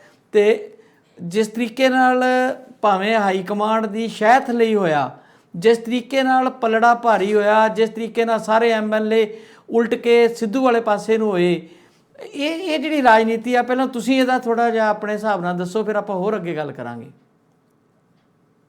ਗਿੱਲ ਸਾਹਿਬ, ਇਹਦੇ 2-3 ਕਾਰਨ ਹੈ। ਇਹ ਗੱਲ ਤੁਹਾਡੀ ਠੀਕ ਹੈ ਕਿ ਅਸੀਂ ਵੀ ਇਹ ਸਮਝਦੇ ਰਹੇ ਹਾਂ ਵੀ ਜਿਹੜੇ ਨਵਜੋਤ ਸਿੰਘ ਸਿੱਧੂ ਆ ਉਹ ਕੋਈ ਇਸ ਤਰ੍ਹਾਂ ਦੀ ਮੈਚਿਓਰ ਕਿਸਮ ਦੀ ਜਿਹੜੀ ਉਹਨਾਂ ਦੇ ਕੋਲ ਪੋਲਿਟਿਕਸ ਨਹੀਂ ਹੈ, ਤੇ ਧੜੇ ਦੇ ਤੌਰ ਦੇ ਉੱਤੇ ਵੀ ਕੋਈ ਉਹ ਬਹੁਤ ਜ਼ਿਆਦਾ ਮਜ਼ਬੂਤ ਨਹੀਂ ਸੀ ਦਿਖਾਈ ਦੇ ਰਿਹਾ, ਧੜਾ ਦਿਖਾਈ ਹੀ ਨਹੀਂ ਸੀ ਦੇ ਰਿਹਾ ਉਹਨਾਂ ਨੂੰ। ਜਦੋਂ 3 ਮੈਂਬਰੀ ਕਮੇਟੀ ਦੇ ਸਾਹਮਣੇ ਵੀ ਉਹ ਪੇਸ਼ ਹੋਏ, ਉਹਨਾਂ ਨੂੰ ਸਵਾਲ ਕੀਤਾ ਗਿਆ ਕਿ ਤੁਹਾਡੇ ਨਾਲ ਕਿਹੜੇ ਕਿਹੜੇ ਲੋਕ ਨੇ, ਤੁਸੀਂ ਨਾਂ ਦੱਸੋ। ਉਸ ਮੀਟਿੰਗ ਦੇ ਵਿੱਚ ਉਹ ਪ੍ਰਗਟ ਸਿੰਘ ਤੋਂ ਬਿਨਾਂ ਕਿਸੇ ਦਾ ਤੀਜੇ ਬੰਦੇ ਦਾ ਨਾਂ ਨਹੀਂ ਸੀ ਲੈ ਸਕੇ। ਉਹਨਾਂ ਨੂੰ ਪਤਾ ਹੀ ਨਹੀਂ ਸੀ ਵੀ ਮੇਰੇ ਪਿੱਛੇ ਕੋਈ ਇੱਦਾਂ ਦੇ ਲੋਕ ਆ ਸਕਦੇ ਆ। ਤੇ ਠੀਕ ਹੈ ਕਿ ਜਿਹੜੇ ਵਜ਼ਾਰਤ ਦੇ 4 ਮੰਤਰੀ ਜਿਹੜੇ ਆ ਉਹ ਕੈਪਟਨ ਅਮਰਿੰਦਰ ਦਾ ਵਿਰੋਧ ਕਰ ਰਹੇ ਸੀ, ਪਰ ਉਹ ਸਿੱਧੂ ਦੇ ਧੜੇ 'ਚ ਨਹੀਂ ਸੀ ਦਿਖਾਈ ਦੇ ਰਹੇ ਉਦੋਂ ਵੀ, ਉਹਨਾਂ ਦੇ ਆਪੋ ਆਪਣੇ ਇੰਟਰਸਟ ਸੀ। ਅਚਾਨਕ ਸਥਿਤੀਆਂ ਕਦੋਂ ਬਦਲੀਆਂ? ਉਹ ਬਦਲੀਆਂ ਉਦੋਂ ਜਦੋਂ ਐਲਾਨੀਆ ਤੌਰ ਦੇ ਉੱਤੇ ਗਾਂਧੀ ਪਰਿਵਾਰ ਨੇ ਦਰਕਨਾਰ ਕਰਕੇ ਕੈਪਟਨ ਅਮਰਿੰਦਰ ਨੂੰ ਪੂਰੀ ਤਰ੍ਹਾਂ ਦਰਕਨਾਰ ਕਰਕੇ ਨਵਜੋਤ ਸਿੰਘ ਸਿੱਧੂ ਦੇ ਸਿਰ ਤੇ ਹੱਥ ਰੱਖ। ਸੋ ਇੱਕ ਕਾਰਨ ਤਾਂ ਇਹ ਬਣਦਾ ਹੈ ਵੀ ਇਹ ਸਾਰੀ ਸਥਿਤੀ ਜੇ ਪੈਦਾ ਹੋਈ ਤਾਂ ਉਹਦੇ ਦੀ ਜ਼ਿੰਮੇਵਾਰ ਜੇ ਕੋਈ ਹੈ ਤਾਂ ਉਹ ਖੁਦ ਕੈਪਟਨ ਅਮਰਿੰਦਰ ਸਿੰਘ ਹੈ। ਇਹਦੇ ਤੇ ਅਸੀਂ ਬੜੀ ਗੱਲ ਕਰ ਚੁੱਕੇ ਹਾਂ। ਉਹਨਾਂ ਦੇ ਕੰਮ ਕਰਨ ਦਾ ਤਰੀਕਾ ਜਿਹੜਾ ਕਿਸੇ ਨਾਲ ਮੇਲ ਮਿਲਾਪ ਨਹੀਂ। 4.5 ਸਾਲ ਤੱਕ ਲੋਕਾਂ ਨੂੰ ਤਾਂ ਕੀ ਮਿਲਣਾ, ਆਪਣੇ ਮੰਤਰੀਆਂ ਆਪਣੇ ਵਿਧਾਇਕਾਂ ਨੂੰ ਨਹੀਂ ਸੀ ਮਿਲਦੇ ਉਹ। ਇਸ ਕਰਕੇ ਇਸ ਲਈ ਪਹਿਲੀ ਜ਼ਿੰਮੇਵਾਰੀ ਤਾਂ ਖੁਦ ਕੈਪਟਨ ਅਮਰਿੰਦਰ ਸਿੰਘ ਦੀ ਕਾਰਜਸ਼ੈਲੀ ਹੈ ਜਾਂ ਖੁਦ ਉਹ ਨੇ।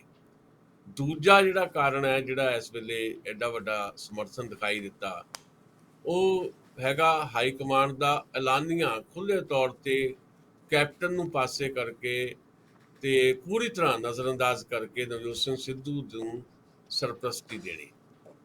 ਤੀਜਾ ਕਾਰਨ ਇਸੇ ਕਰਕੇ, ਇਹਨਾਂ ਦੋ ਕਾਰਨਾਂ ਕਰਕੇ ਜਿਹੜੇ ਸਧਾਰਨ MLAs ਜਿਹੜੇ ਹੈਗੇ ਆ, ਜਿਹੜੇ ਕਦੀ 48 ਦੱਸੇ ਗਏ, ਵੈਸੇ ਤਾਂ ਉਹ ਦਰਬਾਰ ਸਾਹਿਬ ਤੱਕ ਜਿਹੜੇ ਗਏ ਆ ਉਹ 48 MLA ਦੱਸੇ ਜਾ ਰਹੇ ਆ, ਤੇ ਉਂਝ 62 ਦੀ ਗਿਣਤੀ ਆਈ ਸੀ। ਤੇ ਜਿਹੜੀ ਇੱਕ ਸਾਂਝੀ ਚਿੱਠੀ ਲਿਖੀ ਗਈ ਆ ਕੈਪਟਨ ਅਮਰਿੰਦਰ ਨੂੰ ਸੱਦਾ ਦਿੱਤਾ ਗਿਆ ਤਾਜਪੁਰਸ਼ੀ ਸ਼ਾਮਲ ਹੋਣ ਦਾ, ਉੱਤੇ 65 MLAs ਦੇ ਦਸਤਖਤ ਦੱਸੇ ਜਾ ਰਹੇ ਆ।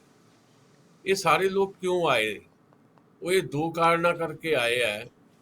ਤੇ ਤੀਜਾ ਅਹਿਮ ਕਾਰਨ ਇਹ ਹੈ ਵੀ ਇਹਨਾਂ ਦੋ ਕਾਰਨਾਂ ਕਰਕੇ, ਜਾਂ ਸਪੈਸ਼ਲੀ ਗਾਂਧੀ ਪਰਿਵਾਰ ਦੇ ਸਿਰ ਤੇ ਹੱਥ ਰੱਖਣ ਕਰਕੇ ਨਵਜੋਤ ਸਿੰਘ ਸਿੱਧੂ ਦੇ, ਉਹਨਾਂ ਨੂੰ ਇਹ ਲੱਗਾ ਕਿ ਕੱਲ ਨੂੰ ਟਿਕਟਾਂ ਜਿਹੜੀਆਂ ਵੰਡੀਆਂ ਜਾਣੀਆਂ ਉਹਦੇ 'ਚ ਕੈਪਟਨ ਦੀ ਨਹੀਂ ਚੱਲਣੀ, ਨਵਜੋਤ ਸਿੱਧੂ ਦੀ ਚੱਲਣੀ ਹੈ। ਵੀ ਹਾਈ ਕਮਾਨ ਨੇ ਨਵਜੋਤ ਸਿੰਘ ਸਿੱਧੂ ਦੀ ਮੰਨਣੀ ਹੈ, ਆਪੋ ਆਪਣੀਆਂ ਟਿਕਟਾਂ ਦੁਬਾਰਾ ਪੱਕੀਆਂ ਕਰ ਲਈਏ। ਇੱਕ ਜਿਹੜਾ ਹੈਗਾ, ਮੈਨੂੰ ਉਹਦਾ ਨਾਮ ਭੁੱਲ ਗਿਆ, ਜਿਹੜਾ ਰਾਈਟ ਹੈਂਡ ਬਣਨ ਨੂੰ ਫਿਰਦਾ ਇਸ ਵੇਲੇ ਨਵਜੋਤ ਸਿੰਘ ਸਿੱਧੂ ਦਾ, ਉਹ MLA ਆ ਕੋਈ, ਉਹਦਾ ਨਾਂ ਅਚਾਨਕ ਮੇਰੇ ਜ਼ਿਹਨ ਚੋਂ ਖਾਤਾ ਰਾਜਾ ਵੜਿੰਗ ਦੀ ਗੱਲ ਤਾਂ ਨਹੀਂ ਕਰ ਰਹੇ ਤੁਸੀਂ? ਨਹੀਂ, ਰਾਜਾ ਵੜਿੰਗ ਨਹੀਂ, ਉਹ ਕੋਈ ਹੋਰ ਸੀ। ਤੇ ਉਹਨੇ ਇਹ ਗੱਲ ਕਹੀ ਸਾਫ਼ ਤੌਰ ਦੇ ਉੱਤੇ ਵੀ ਦੇਖੋ ਜੀ, ਹੁਣ ਸਾਨੂੰ ਪੱਕਾ ਹੋ ਗਿਆ ਜੀ, ਅਸੀਂ ਸਿੱਧੂ ਸਾਹਿਬ ਨਾਲ ਆ ਗਏ, ਪੱਕਾ ਹੋ ਗਿਆ, ਅਸੀਂ ਦੁਬਾਰਾ MLA ਬਣ ਜਾਾਂਗੇ।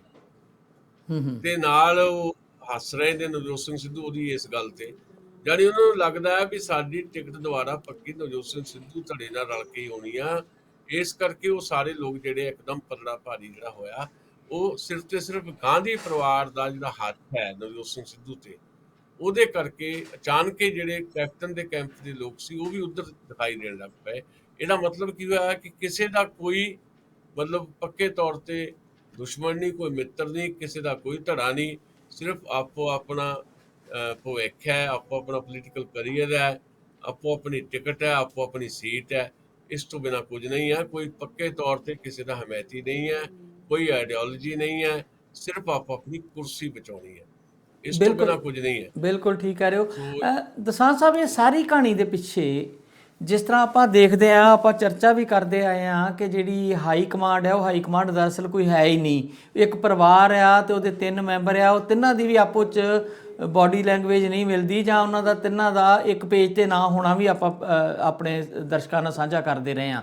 ਪਰ ਮੈਨੂੰ ਕਿਤੇ ਨਾ ਕਿਤੇ ਇਹ ਲੱਗਦਾ ਹੈ ਕਿ ਜਿਸ ਤਰੀਕੇ ਨਾਲ ਕੈਪਟਨ ਸਾਹਿਬ ਨੇ ਹਾਇਰ ਕੀਤਾ ਸੀਗਾ ਪ੍ਰਸ਼ਾਂਤ ਕਿਸ਼ੋਰ ਹੋਰਾਂ ਨੂੰ, ਤੇ ਉਹਨਾਂ ਨੇ ਆ ਕੇ ਪੰਜਾਬ ਦੇ ਵਿੱਚ ਕੁਝ MLAs ਨਾਲ ਇੰਡੀਪੈਂਡੈਂਟ ਮੀਟਿੰਗਾਂ ਲਈਆਂ ਸੀਗੀਆਂ ਸ਼ੁਰੂਆਤੀ ਦੌਰ 'ਚ, ਤੇ ਉਹਨਾਂ ਦੀ ਟੀਮ ਲਗਾਤਾਰ ਪੰਜਾਬ ਦੀ ਜਿਹੜੀ ਆਉਣ ਵਾਲੀ ਇਲੈਕਸ਼ਨ ਆ ਉਹਦੇ ਤੇ ਕੰਮ ਕਰ ਰਹੀ ਸੀਗੀ। ਤੇ ਉਹਨਾਂ ਨੇ ਜੋ ਗਰਾਊਂਡ ਰਿਐਲਿਟੀਜ਼ ਦੇਖੀਆਂ, ਉਸ ਤੋਂ ਬਾਅਦ ਹਾਈ ਕਮਾਂਡ ਨੂੰ ਮਿਲਣ ਤੋਂ ਬਾਅਦ ਜਿਹੜੀ ਇਹ ਸਟ੍ਰੈਟਜੀ ਬਣਾਈ ਗਈ ਆ ਅਗਲੀ ਇਲੈਕਸ਼ਨ ਦੀ, ਉਹਦੇ ਤਹਿਤ ਕਿਤੇ ਇਹ ਸਾਰਾ ਕੁਝ ਕੀਤਾ ਗਿਆ। ਨਹੀਂ ਤਾਂ ਹਾਈ ਕਮਾਂਡ ਤੇ ਫੈਸਲਾ ਲੈ ਹੀ ਨਹੀਂ ਸੀ ਪਾ ਰਹੀ, ਤੇ ਪੰਜਾਬ ਦੇ ਆਮ ਲੋਕ ਵੀ ਸਮਝਦੇ ਸੀ ਕਿ ਕੈਪਟਨ ਨੂੰ ਵਿਗਾੜ ਸਕਣਾ, ਕੋਈ ਵੰਗਾਰ ਹੀ ਨਹੀਂ ਸਕਦਾ, ਉਹ ਤੇ ਸ਼ੇਰ ਹੈ, ਉਹ ਤੇ ਰਾਜਨੀਤੀ ਦਾ ਧੁਰੰਤਰ ਹੈ।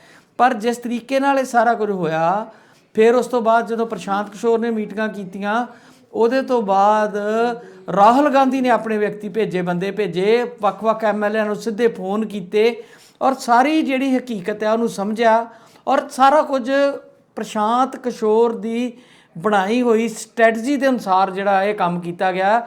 ਨਹੀਂ ਤਾਂ ਹਾਈ ਕਮਾਂਡ ਤੇ ਆਪਣੇ ਆਪ ਇਹ ਫੈਸਲਾ ਲੈ ਨਹੀਂ ਸੀ ਸਕਦੀ। ਉਹਨਾਂ ਨੂੰ ਲੱਗ ਰਿਹਾ ਸੀਗਾ ਪ੍ਰਸ਼ਾਂਤ ਕਿਸ਼ੋਰ ਨੂੰ ਕਿ ਕੈਪਟਨ ਜਿਹੜਾ ਹੁਣ ਚੱਲਿਆ ਹੋਇਆ ਕਾਰਤੂਸ ਆ, ਇਹਨੂੰ ਅੱਗੇ ਕਰਕੇ ਇਲੈਕਸ਼ਨ ਨਹੀਂ ਜਿੱਤੀ ਜਾ ਸਕਦੀ। ਉਹਨੇ ਇੱਕ ਗੇਮ ਪਲਾਨ ਬਣਾਇਆ ਜਿਸ 'ਤੇ ਅਮਲ ਹੋ ਰਿਹਾ, ਮੈਨੂੰ ਇਦਾਂ ਲੱਗ ਰਿਹਾ ਲਗਭਗ ਪੋਸੀਬਿਲਿਟੀ ਹੈ ਇੱਦਾਂ ਹੋਇਆ ਹੋਵੇ। 4 ਘੰਟੇ ਦੀ ਮੈਰਾਥਨ ਮੀਟਿੰਗ ਚੱਲੀ ਹੈ ਪ੍ਰਸ਼ਾਂਤ ਕਿਸ਼ੋਰ ਦੀ, ਸੋਨੀਆ ਗਾਂਧੀ, ਰਾਹੁਲ ਗਾਂਧੀ ਤੇ ਪ੍ਰਿੰਕਾ ਗਾਂਧੀ ਦੇ ਨਾਲ। ਉਹਦੇ 'ਚ ਜਿੱਥੇ 2024 ਬਾਰੇ ਜਿਹੜੀਆਂ ਕੁਝ ਚੀਜ਼ਾਂ ਡਿਜ਼ਾਈਨ ਕੀਤੀਆਂ ਗਈਆਂ, ਉੱਥੇ ਪੰਜਾਬ ਬਾਰੇ ਸਪੈਸ਼ਲੀ ਵੀ ਚਰਚਾ ਹੋਈ ਹੈ। ਪਰ ਇਹ ਤਾਂ ਗੱਲ ਆਪਾਂ ਨੂੰ ਵੀ ਪਤਾ ਹੈ ਕਿ ਪ੍ਰਸ਼ਾਂਤ ਕਿਸ਼ੋਰ ਨੂੰ ਹਾਇਰ ਜਿਹੜਾ ਕੀਤਾ ਸੀ ਕੈਬਨਿਟ ਮੰਤਰੀ ਦਾ ਦਰਜਾ ਦੇ ਕੇ, ਉਹ ਕੈਪਟਨ ਅਮਰਿੰਦਰ ਨੇ ਕੀਤਾ। ਤੇ ਨਵਜੋਤ ਸਿੰਘ ਸਿੱਧੂ ਨੇ ਕੁਝ ਤਲਖੀ ਜਿਹੜੀ ਹੈ ਪ੍ਰਸ਼ਾਂਤ ਕਿਸ਼ੋਰ ਦੇ ਬਾਰੇ ਜਿਹੜੀ ਆ ਉਹ ਪੈਦਾ ਵੀ ਕੀਤੀ ਸੀ, ਕੁਝ ਗੱਲਾਂ ਕਰਕੇ ਕਿ ਜਦੋਂ ਉਹਨਾਂ ਨੂੰ ਲੱਗਦਾ ਸੀ ਵੀ ਮੇਰਾ ਹੱਥ ਉੱਤੇ ਨਹੀਂ ਹੈ, ਤੇ ਜਿਵੇਂ ਉਹ ਬਾਰ-ਬਾਰ ਟਵੀਟ ਕਰ ਰਹੇ ਸੀ, ਉਹਦੇ 'ਚ ਪ੍ਰਸ਼ਾਂਤ ਕਿਸ਼ੋਰ ਨੂੰ ਵੀ ਨੁਕਤਾਚੀਨੀ ਦਾ ਕੇਂਦਰ ਬਣਾਇਆ ਉਹਨਾਂ ਨੇ, ਮੀਡੀਆ 'ਚ ਵੀ ਬੋਲਦਿਆਂ ਹੋਇਆਂ ਵੀ 50 ਵਾਰੀ ਮੇਰੇ ਨਾਲ ਜੀ ਮੁਲਾਕਾਤ ਕੀਤੀ ਪ੍ਰਸ਼ਾਂਤ ਕਿਸ਼ੋਰ ਨੇ, ਉਹੀ ਮੈਨੂੰ ਕਾਂਗਰਸ ਦੇ ਵਿੱਚ ਲਿਆਉਣ ਲਈ ਜ਼ਿੰਮੇਵਾਰ ਹੈ। ਤੇ ਇੱਦਾਂ ਦੀਆਂ ਗੱਲਾਂ ਕਹਿ ਕੇ ਉਹਨੇ ਕੁਝ ਇੱਦਾਂ ਦਾ ਮੈਸੇਜ ਕਨਵੇ ਕੀਤਾ ਸੀ ਵੀ ਜਿਵੇਂ ਪ੍ਰਸ਼ਾਂਤ ਕਿਸ਼ੋਰ ਨਾਲ ਉਹਦੀ ਜਿਹੜੀ ਆ ਉਸ ਤਰ੍ਹਾਂ ਰਗ ਜਿਹੜੀ ਸੁਰ ਨਹੀਂ ਮਿਲਦੀ, ਨਾਰਾਜ਼ਗੀ ਸ਼ੋਅ ਕੀਤੀ ਕਿਤੇ ਨਾ ਕਿਤੇ, ਤੁਹਾਡੇ ਕਹਿਣ ਦਾ ਮਤਲਬ ਨਾਰਾਜ਼ਗੀ ਸ਼ੋਅ ਕੀਤੀ ਸੀ।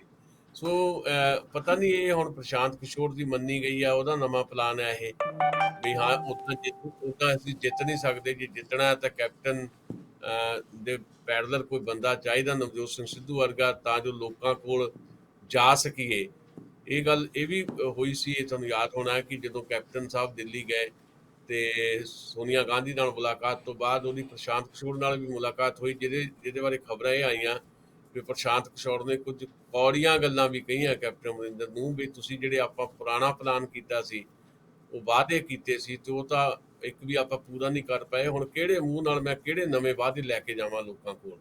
ਸੋ ਉਹਨਾਂ ਵਾਅਦਿਆਂ ਨੂੰ ਇੱਕ ਨਵਾਂ ਕਿਤੇ ਨਾ ਕਿਤੇ ਜਾਮਾ ਪਹਿਨਾ ਕੇ ਤੇ ਨਵਾਂ ਬੰਦਾ ਦੇ ਕੇ ਨਵਜੋਤ ਸਿੱਧੂ ਨੂੰ ਪੰਜਾਬ ਦੇ ਲੋਕਾਂ ਕੋਲ ਜਾਇਆ ਜਾਏ।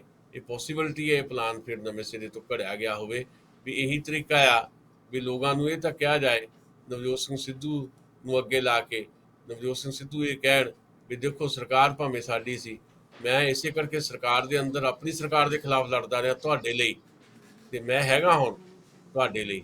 ਤੇ ਉਹਨਾਂ ਨੇ ਤਾਂ ਕੀਤਾ ਨਹੀਂ ਪਿਛਲੀ ਸਰਕਾਰ ਨੇ, ਪਰ ਕਰੇਗੀ ਸਾਡੀ ਉਹ ਸਰਕਾਰ, ਪਰ ਹੋਏਗਾ ਮੇਰੇ ਰਾਹੀਂ। ਤੇ ਇਦਾਂ ਦਾ ਕੁਝ ਪਲਾਨ ਸ਼ਾਇਦ ਹੋਇਆ ਹੋਵੇ, ਤਾਂ ਹੀ ਇਹ ਸਾਰੀਆਂ ਚੀਜ਼ਾਂ ਇਸ ਤਰ੍ਹਾਂ ਢੰਗ ਨਾਲ ਸਾਨੂੰ ਦਿਖਾਈ ਦੇ ਰਹੀਆਂ। ਜੀ ਬਿਲਕੁਲ, ਖਾਸ ਕਰਕੇ ਜਿਹੜੀ 4.5 ਸਾਲ ਦੀ ਕਾਰਜਕਾਰੀ ਆ ਉਹ ਪੂਰੀ ਕਾਂਗਰਸ ਦੇ ਮੱਥੇ ਨਾ ਮੜੀ ਜਾਵੇ, ਇਕੱਲੇ ਰਾਜੇ ਦੇ ਸਿਰ ਮੜ ਕੇ ਤੇ ਇੱਕ ਨਵੀਂ ਸਟ੍ਰੈਟਜੀ ਬਣਾ ਕੇ, ਇੱਕ ਨਵਾਂ ਚਿਹਰਾ ਲਿਆ ਕੇ ਕਾਂਗਰਸ ਇਲੈਕਸ਼ਨ ਜਿੱਤਣ ਲਈ ਸਾਰਾ ਡਰਾਮਾ ਕਰ ਰਹੀ ਆ ਕਿਤੇ ਨਾ ਕਿਤੇ, ਜਿਹਦੇ ਵਿੱਚ ਮੈਨੂੰ ਤੇ ਇਹ ਗੱਲ ਸਪਸ਼ਟ ਨਜ਼ਰ ਆ ਰਹੀ ਆ।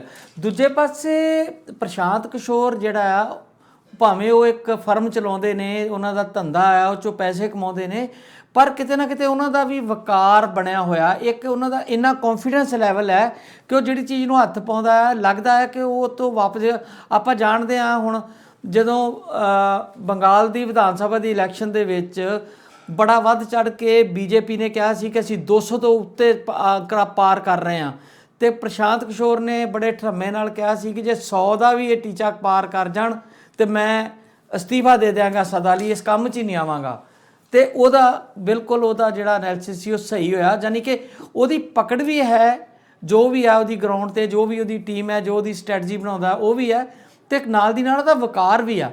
ਜੇ ਉਹ ਹੁਣ ਉਹ ਕੈਪਟਨ ਦੇ ਕਹੇ ਤੇ ਪੰਜਾਬ ਦੀ ਕਾਂਗਰਸ ਲਈ ਕੰਮ ਕਰਦਾ ਤੇ ਕਾਂਗਰਸ ਬੁਰੀ ਤਰ੍ਹਾਂ ਹਾਰ ਜਾਂਦੀ, ਤੇ ਫਿਰ ਕੱਲੀ ਕਾਂਗਰਸ ਨਹੀਂ ਸੀ ਹਾਰਨੀ, ਪ੍ਰਸ਼ਾਂਤ ਕਿਸ਼ੋਰ ਦੀ ਪਿਛਲੀ ਕੀਤੀ ਸਾਰੀ ਜਿਹੜੀ ਆ ਉਹ ਵੀ ਸਾਰੀ ਹਾਰ ਦੇ ਰੂਪ 'ਚ ਬਦਲ ਜਾਣੀ ਸੀਗੀ। 99% ਪਰਫਾਰਮੈਂਸ ਰਹੀ ਆ ਉਹਦੀ ਪ੍ਰਸ਼ਾਂਤ ਕਿਸ਼ੋਰ ਦੀ ਜੀ। ਹੁਣ ਤੱਕ ਜਿੰਨੀਆਂ ਕਿ ਉਹਨੇ ਇਲੈਕਸ਼ਨ ਜਿਹੜੀਆਂ ਪਲਾਨ ਕੀਤੀਆਂ, ਚਾਹੇ ਉਹ ਨਰਿੰਦਰ ਮੋਦੀ ਦੀ ਇਲੈਕਸ਼ਨ ਸੀ 2014 ਵਾਲੀ, ਤੇ ਉਸ ਤੋਂ ਬਾਅਦ ਵੱਖ-ਵੱਖ ਖੇਤਰੀ ਪਾਰਟੀਆਂ ਲਈ ਪਿਛਲੀ ਜਿਹੜੀ ਪੰਜਾਬ ਦੀ ਜਿਹੜੀ ਕਾਂਗਰਸ ਸਰਕਾਰ ਵੀ ਬਣਾਉਣ 'ਚ ਉਹਦੀ ਸਟ੍ਰੈਟਜੀ ਹੀ ਕੰਮ ਆਈ ਸੀ। ਕੈਪਟਨ ਅਮਰਿੰਦਰ ਦੀ ਸਰਕਾਰ ਜਦੋਂ ਬਣਾਈ ਹੈ, ਫਿਰ ਉਹਨੇ ਜਿਹੜੀ ਹੈ ਵੱਖ-ਵੱਖ ਸੂਬਿਆਂ ਕੇਜਰੀਵਾਲ ਦੀ ਵੀ ਹੈਲਪ ਕੀਤੀ ਜੀ ਉਹਨਾਂ, ਕੇਜਰੀਵਾਲ ਦੀ ਵੀ ਕੀਤੀ, ਉਸ ਤੋਂ ਬਾਅਦ ਉੱਥੇ ਕੀਤੀ, ਨਿਤਿਸ਼ ਕੁਮਾਰ ਲਈ ਕੰਮ ਕੀਤਾ ਉਹਨਾਂ। ਬਿਲਕੁਲ ਨਿਤਿਸ਼ ਕੁਮਾਰ ਨੇ ਤਾਂ ਫਿਰ ਉਹਨੂੰ ਆਪਣੀ ਪਾਰਟੀ 'ਚ ਵੀ ਲੈ ਲਿਆ ਸੀ। ਹਾਂਜੀ। ਜਨਤਾ ਦਲ ਯੂਨਾਈਟਿਡ ਦਾ ਉਹ ਵਾਈਸ ਪ੍ਰੈਜ਼ੀਡੈਂਟ ਰਿਹਾ ਜੀ, ਪਰ ਉੱਥੇ ਉਹਦੀ ਆਪੋ ਵਿੱਚ ਹੀ ਬਣ ਨਹੀਂ ਸਕੀ ਤੇ ਉਹ ਵਾਪਸ ਆ ਗਏ। ਤੇ ਫਿਰ ਉਹਨਾਂ ਨੇ ਤ੍ਰਿਣਮੂਲ ਕਾਂਗਰਸ ਦੀ ਜਿਹੜੀ ਡਿਜ਼ਾਈਨ ਕੀਤੀ ਜਿਹੜੀ, ਤੇ ਉਹਦੇ 'ਚ ਵੀ ਬੜੀ ਵੱਡੀ ਸਫਲਤਾ ਉਹਨਾਂ ਨੂੰ ਮਿਲੀ ਹੈ। ਸਿਰਫ ਯੂਪੀ ਜਿਹੜੀ ਆ ਪਿਛਲੀ ਹਾਰੀ ਹੈ। ਕਾਂਗਰਸ ਪਾਰਟੀ, ਸਮਾਜਵਾਦੀ ਪਾਰਟੀ ਤੇ ਬਹੁਜਨ ਸਮਾਜ ਪਾਰਟੀ ਦੀ ਜਿਹੜੀ ਇਲੈਕਸ਼ਨ ਉਹਨੇ ਮੈਨੇਜ ਕੀਤੀ ਸੀ, ਪਰ ਉਹ ਹਾਰ ਗਏ। ਸਿਰਫ ਇਹ ਕਹਿ ਸਕਦੇ ਆ ਵੀ 96-97% ਜਾਂ 99% ਕਾਮਯਾਬੀ ਰਹੀ ਹੈ ਇੱਕ ਯੂਪੀ ਨੂੰ ਛੱਡ ਕੇ, ਬਾਕੀ ਹਰ ਥਾਂ 'ਤੇ ਉਹ ਕਾਮਯਾਬ ਰਹੇ ਨੇ। ਤੇ ਹੁਣ ਪੰਜਾਬ ਦੇ ਵਿੱਚ ਸ਼ਾਇਦ ਉਹਨਾਂ ਨੂੰ ਲੱਗ ਰਿਹਾ ਸੀ ਵੀ ਜਿਸ ਤਰ੍ਹਾਂ ਦੀ ਪਰਫਾਰਮੈਂਸ ਹੈ ਕੈਪਟਨ ਅਮਰਿੰਦਰ ਦੀ, ਤੇ ਉਹਦੇ ਕਰਕੇ ਕਾਂਗਰਸ ਪਾਰਟੀ ਜਿਹੜੀ ਹੈ ਭਾਵੇਂ ਆਪੋਜੀਸ਼ਨ ਜਿਹੜੀ ਆ ਬਹੁਤ ਮਜ਼ਬੂਤ ਨਹੀਂ ਹੈ ਕਿਸੇ ਕਿਸਮ ਦਾ ਵੀ, ਉਹਨਾਂ ਦੇ ਕੋਲ ਵੀ ਕੋਈ ਇਦਾਂ ਦਾ ਏਜੰਡਾ ਨਹੀਂ ਹੈ ਜਿਹਦੇ ਸਿਰ ਤੇ ਆਪੋਜੀਸ਼ਨ ਵੀ ਕੋਈ ਬਹੁਤ ਵੱਡੀ ਕਹਿ ਲਓ ਵੀ ਮੱਲ ਮਾਰ ਸਕੇ ਜਾਂ ਮੁਕਾਬਲਾ ਕਰ ਸਕੇ, ਫਿਰ ਵੀ ਇੱਕ ਖਤਰਾ ਬਰਕਰਾਰ ਸੀ। ਉਸ ਖਤਰੇ ਨੂੰ ਕਿੱਦਾਂ ਦਰਕਿਨਾਰ ਕੀਤਾ ਜਾਏ, ਸ਼ਾਇਦ ਇਹ ਸਾਰੀਆਂ ਚੀਜ਼ਾਂ ਸੋਚੀਆਂ ਗਈਆਂ, ਉਹਦੇ ਚੋਂ ਇਹ ਸਾਰਾ ਕੁਝ ਨਿਕਲ ਕੇ ਆਇਆ ਵੀ ਨਵਜੋਤ ਸਿੰਘ ਸਿੱਧੂ ਅਚਾਨਕ ਹੀ ਜਿਹੜੇ ਆ ਜਿਨ੍ਹਾਂ ਦਾ ਕੋਈ ਧੜਾ ਨਹੀਂ ਸੀ, ਉਹ ਹੁਣ ਇਸ ਵੇਲੇ ਕਾਂਗਰਸ ਦੇ ਸਭ ਤੋਂ ਵੱਡਾ ਧੜੇ ਦੇ ਰੂਪ ਦੇ ਵਿੱਚ ਉਹਦੇ ਲੀਡਰ ਦੇ ਤੌਰ ਤੇ ਦਿਖਾਈ ਦੇ ਰਹੇ ਆ। ਤੇ ਉਹਦੇ ਵਿੱਚੋਂ ਇਹ ਨਿਕਲ ਕੇ ਆਇਆ ਵੀ ਕੈਪਟਨ ਅਮਰਿੰਦਰ ਵਰਗਾ ਬੰਦਾ ਜਿਹੜਾ ਘਾਗ ਸਿਆਸਤਦਾਨ ਸਮਝਿਆ ਜਾਂਦਾ ਹੈ, ਜਿਹਨੇ 20 ਸਾਲ ਤੱਕ 1999 ਤੋਂ ਬਾਅਦ ਹੁਣ ਤੱਕ 21 ਸਾਲ ਤੱਕ ਸੁਣੀ ਨਹੀਂ, ਨਾ ਆਪਣੇ ਮੰਤਰੀਆਂ ਦੀ, ਵਿਧਾਇਕਾਂ ਦੀ, ਨਾ ਹਾਈ ਕਮਾਂਡ ਦੀ, ਨਾ ਜਿਹੜਾ ਮਰਜ਼ੀ ਇੰਚਾਰਜ ਲਾਤਾ ਕਾਂਗਰਸ ਨੇ ਪੰਜਾਬ ਦਾ ਉਹਦੀ ਕਿਸੇ ਦੀ ਨਹੀਂ ਸੁਣੀ। ਅੱਜ ਉਹਨਾਂ ਨੂੰ ਕਦਮ ਦਰ ਕਦਮ ਪਿੱਛੇ ਆਉਣਾ ਪੈ ਰਿਹਾ। ਪਹਿਲਾਂ ਸਹਿਮਤੀ ਦੇਣੀ ਪਈ ਵੀ ਠੀਕ ਹੈ ਮੈਂ ਸਹਿਮਤੀ ਦਿੰਦਾ ਜਿੱਥੇ ਮਰਜ਼ੀ ਲਾ ਲਓ ਨਵਜੋਤ ਸਿੰਘ ਸਿੱਧੂ ਨੂੰ, ਫਿਰ ਇੱਕ ਜਾਲੀ ਕਿਸਮ ਦਾ ਬਿਰਤਾਂਤ ਉਸਾਰ ਲਿਆ ਗਿਆ ਕਿ ਉਹ ਮਾਫੀ ਮੰਗੇ ਤਾਂ ਮੈਂ ਉਹਦੇ ਨਾਲ ਮੁਲਾਕਾਤ ਕਰਨੀ ਹੈ, ਪਰ ਉੱਥੇ ਵੀ ਅਟਕ ਨਹੀਂ ਸਕੇ ਉਹ, ਤੇ ਉਹਨਾਂ ਨੂੰ ਇੱਕ ਕਦਮ ਹੋਰ ਪਿੱਛੇ ਆਉਣਾ ਪਿਆ ਹਾਈ ਕਮਾਂਡ ਦੇ ਦਖਲ ਦੇ ਨਾਲ, ਤੇ ਹਾਲਾਤ ਨੂੰ ਮੱਦੇਨਜ਼ਰ ਰੱਖਦਿਆਂ ਉਹਨਾਂ ਨੂੰ ਇਹ ਕਹਿਣਾ ਪਿਆ ਠੀਕ ਹੈ। ਜਦੋਂ ਕਹਿ ਲਓ ਵੀ ਐਕਟਿੰਗ ਪ੍ਰੈਜ਼ੀਡੈਂਟ ਉੱਥੇ ਗਏ, ਉਹਨਾਂ ਦੇ ਕੋਲ ਸੱਦਾ ਪੱਤਰ ਲੈ ਕੇ ਕਿ ਤੁਸੀਂ ਤਾਜਪੋਸ਼ੀ ਸਮਾਗਮ 'ਚ ਆਉਣਾ ਹੈ, ਤੇ ਉਹਨਾਂ ਨੂੰ ਕਹਿਣਾ ਪਿਆ ਵੀ ਠੀਕ ਹੈ ਸਮਾਗਮ 'ਚ ਤਾਂ ਆਉਣਾ ਹੀ ਹੈ। ਉਸ ਤੋਂ ਪਹਿਲਾਂ ਉਹਨਾਂ ਨੇ ਖੁਦ ਇੱਕ ਮੀਟਿੰਗ ਕਾਲ ਕਰ ਲਈ ਕਾਂਗਰਸ ਭਵਨ ਦੇ ਵਿੱਚ ਹੀ ਆਪਣੇ ਵਿਧਾਇਕਾਂ ਤੇ ਸੰਸਦ ਮੈਂਬਰਾਂ ਦੀ ਵੀ ਆਓ ਤੁਹਾਨੂੰ ਮੈਂ ਚਾਹ ਪਿਆਉਣੀ ਹੈ, ਤੇ ਚਾਹ ਪਿਆਉਣ ਤੋਂ ਬਾਅਦ ਤਾਜਪੋਸ਼ੀ ਸਮਾਗਮ ਵਿੱਚ ਵੀ ਸ਼ਾਮਲ ਹੋਣਾ। ਤੇ ਹੋ ਸਕਦਾ ਜਿੱਦਾਂ ਤੁਸੀਂ ਗੱਲ ਕਹੀ ਹੈ ਵੀ ਹੋ ਸਕਦਾ ਉਹਨਾਂ ਨੂੰ ਲੈਣ ਹਰੀਸ਼ ਰਾਵਤ ਦੇ ਨਾਲ, ਉਹਨਾਂ ਨੇ ਹੋ ਸਕਦਾ ਉਹਨਾਂ ਨੂੰ ਲੈਣ ਸਪੈਸ਼ਲੀ ਨਵਜੋਤ ਸਿੰਘ ਸਿੱਧੂ ਵੀ ਪਹੁੰਚ ਜਾਣ ਤੇ ਰਿਸ਼ਤਿਆਂ ਦੀ ਜਿਹੜੀ ਬਰਫ਼ ਹੈ ਉਹ ਪਿਘਲ ਜਾਏ। ਪਰ ਇਹ ਰਿਸ਼ਤਿਆਂ ਦੀ ਬਰਫ਼ ਜਿਹੜੀ ਪਿਘਲਣੀ ਹੈ, ਇਹ ਮੈਂ ਫਿਰ ਦੁਹਰਾਉਣਾ ਚਾਹੁੰਦਾ, ਇਹ ਟੈਂਪਰੇਰੀ ਹੈ। ਅਸਲੀ ਜਿਹੜਾ ਮਾਮਲਾ ਖੜਾ ਹੋਣਾ ਉਦੋਂ ਜਦੋਂ ਟਿਕਟਾਂ ਦੀ ਵੰਡ ਹੋਣੀ ਹੈ, ਉਦੋਂ ਜਦੋਂ ਫਿਰ ਤੋਂ ਮੁੱਖ ਮੰਤਰੀ ਦਾ ਚਿਹਰਾ ਐਲਾਨਿਆ ਜਾਣਾ, ਕਿਉਂਕਿ ਇੱਕ ਵਾਰੀ ਹਾਈ ਕਮਾਂਡ ਕਹਿ ਚੁੱਕੀ ਹੈ ਕਿ 2022 ਦਾ ਚਿਹਰਾ ਵੀ ਕੈਪਟਨ ਅਮਰਿੰਦਰ ਹੀ ਹੋਣਗੇ, ਪਰ ਬਦਲੇ ਹੋਏ ਹਾਲਾਤ ਦੇ ਵਿੱਚ ਮੁੱਖ ਮੰਤਰੀ ਦਾ ਚਿਹਰਾ ਵੀ ਬਦਲਿਆ ਜਾ ਸਕਦਾ ਹੈ। ਤੇ ਆਉਣ ਵਾਲੇ ਜਿਹੜੇ 6 ਮਹੀਨੇ ਆ ਇਹਦੇ ਵਿੱਚੋਂ ਕਿਸੇ ਵੇਲੇ ਵੀ ਜੇ ਜ਼ਿਆਦਾ ਸਥਿਤੀਆਂ ਹੋਰ ਕਿਸੇ ਪਾਸੇ ਨੂੰ ਜਾਂਦੀਆਂ ਤਾਂ ਸਰਕਾਰ ਦੀ ਜਿਹੜੀ ਟਰਮ ਪੂਰੀ ਹੋਣੀ ਹੈ, ਉਹ ਟਰਮ ਪੂਰੀ ਹੋਣ ਤੋਂ ਪਹਿਲਾਂ ਵੀ ਰੀਪਲੇਸ ਕੀਤਾ ਜਾ ਸਕਦਾ ਹੈ ਕੈਪਟਨ ਅਮਰਿੰਦਰ ਨੂੰ। ਫਿਰ ਮੁਸ਼ਕਲਾਂ ਜਿਹੜੀਆਂ ਨਵੇਂ ਤਰੀਕੇ ਦੀਆਂ ਖੜੀਆਂ ਹੋਣਗੀਆਂ। ਦਸਾਂਝ ਸਾਹਿਬ, ਇਹ ਵੀ ਲੋਕ ਕਹਿ ਰਹੇ ਆ ਕਿ ਕੈਪਟਨ ਸਾਹਿਬ ਵੀ ਕੋਈ ਪੱਤਾ ਆਪਣਾ ਖੇਡ ਸਕਦੇ ਆ, ਹੋ ਸਕਦਾ ਉਹ ਖੁਦ ਹੀ ਰਾਸ਼ਟਰਪਤੀ ਨੂੰ, ਗਵਰਨਰ ਨੂੰ ਲਿਖ ਕੇ ਦੇ ਦੇਣ ਜੇਕਰ ਉਹਨਾਂ ਦੇ ਹਾਲਾਤ ਇਸ ਤਰ੍ਹਾਂ ਹੀ ਰਹੇ ਜਿਸ ਤਰ੍ਹਾਂ ਦੀ ਉਹ ਹਾਲਾਤ ਵਿੱਚ ਇਸ ਵੇਲੇ ਨਜ਼ਰ ਆ ਰਹੇ ਆ, ਕਿਉਂਕਿ ਆਪਣੇ ਆਪ ਨੂੰ ਉਹ ਪੰਜਾਬ ਦਾ ਸੁਪਰ ਕਿੰਗ ਸਮਝ ਰਹੇ ਸੀਗੇ। ਇੱਕ ਜਿਹੜਾ ਉਹਨਾਂ ਦਾ ਰਜਵਾੜਾ ਸ਼ਾਹੀ ਪਿਛੋਕੜ ਹੈ, ਇੱਕ ਉਹਨਾਂ ਦੀ ਪੂਛ ਉਹ ਵੀ ਸੀਗੀ ਬੜੀ ਵੱਡੀ ਕਿ ਮੈਂ ਤੇ ਰਾਜਾ ਆ, ਮੈਂ ਸਧਾਰਨ ਵਿਅਕਤੀ ਨਹੀਂ। ਔਰ ਲੋਕ ਵੀ ਇਹ ਮਨਾਂ 'ਚ ਬਿਠਾ ਕੇ ਬੈਠੇ ਹੋਏ ਸੀਗੇ ਕਿ ਨਹੀਂ ਜੀ ਰਾਜੇ ਦਾ ਔਰਾ ਹੀ ਕੁਝ ਹੋਰ ਹੈ, ਬਾਕੀ ਪੋਲੀਟੀਸ਼ੀਅਨ ਉਹਦੇ ਸਾਹਮਣੇ ਫਿੱਕੇ ਪੈ ਜਾਂਦੇ ਆ। ਤੇ ਉਹ ਜਿਹੜਾ ਇਮੇਜ ਟੁੱਟਿਆ ਉਹਨਾਂ ਦਾ, ਤੇ ਕਿਤੇ ਨਾ ਕਿਤੇ ਉਹ ਇਸ ਤਰ੍ਹਾਂ ਬੇਆਬਰੂ ਹੋ ਕੇ ਜਾਣ ਨੂੰ ਮੈਨੂੰ ਲੱਗਦਾ ਹੈ ਕਿ ਕੋਈ ਨਾ ਕੋਈ ਇਸ ਤਰ੍ਹਾਂ ਦਾ ਦਾਅ ਖੇਡ ਸਕਦੇ ਆ ਕਿ ਜੇ ਮੈਂ ਨਹੀਂ ਤੇ ਫਿਰ ਕੋਈ ਵੀ ਨਹੀਂ। ਤੁਹਾਨੂੰ ਲੱਗਦਾ ਹੈ ਕਿ ਇਸ ਤਰ੍ਹਾਂ ਦੀ ਕੋਈ ਗੇਮ ਹੋ ਸਕਦੀ ਹੈ? ਦੇਖੋ ਇਹ ਜਿਹੜੇ ਘਾਗ ਕਿਸਮ ਦੇ ਸਿਆਸਤਦਾਨ ਹੁੰਦੇ ਆ, ਇਹਨਾਂ ਨੇ ਕਦੋਂ ਕਿਹੜਾ ਸਟੈਪ ਚੁੱਕਣਾ ਉਹਦਾ ਕੁਝ ਨਹੀਂ ਪਤਾ ਲੱਗਦਾ। ਮੈਂ ਕਿਹਾ ਨਾ ਵੀ ਉਹ ਇੱਕ ਕਦਮ ਪਹਿਲਾਂ ਪਿੱਛੇ ਆਏ, ਦੂਜਾ ਕਦਮ ਵੀ ਉਹਨਾਂ ਨੇ ਪਿੱਛੇ ਖਿੱਚ ਲਿਆ। ਕਈ ਵਾਰੀ ਇਦਾਂ ਦੀ ਸਟ੍ਰੈਟਜੀ ਵੀ ਹੁੰਦੀ ਹੈ ਵੀ ਟਾਈਮਿੰਗ ਸੈੱਟ ਕਰਕੇ ਇਸ ਤਰ੍ਹਾਂ ਦਾ ਝਟਕਾ ਦਿੱਤਾ ਜਾਏ ਜਿਹਦੇ ਬਾਰੇ ਕੋਈ ਸੋਚ ਵੀ ਨਾ ਸਕੇ।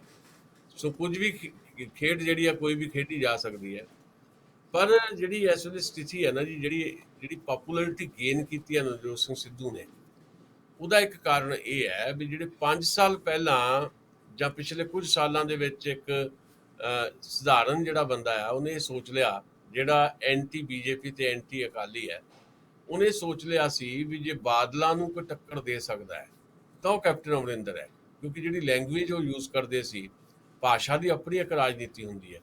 ਉਹਨਾਂ ਦੀ ਭਾਸ਼ਾ ਦੇ ਵਿੱਚ ਜਿਹੜਾ ਡਾਂਗ ਸੂਟਾ ਆਉਂਦਾ ਸੀ, ਖੂੰਡਾ ਆਉਂਦਾ ਸੀ, ਬਲੂੰਗੜਾ ਆਉਂਦਾ ਸੀ, ਉਹਦੇ ਤੋਂ ਲੋਕ ਸਮਝਦੇ ਸੀ ਵੀ ਲੈ ਵੀ ਜੋ ਬਾਦਲਾਂ ਨੂੰ ਕੋਈ ਸਹੀ ਜਵਾਬ ਦੇ ਸਕਦਾ ਤਾਂ ਕੈਪਟਨ ਹੀ ਹੈ। ਪਰ ਪ੍ਰੈਕਟਿਸ ਦੇ ਵਿੱਚ ਹੋ ਗਿਆ ਉਲਟ।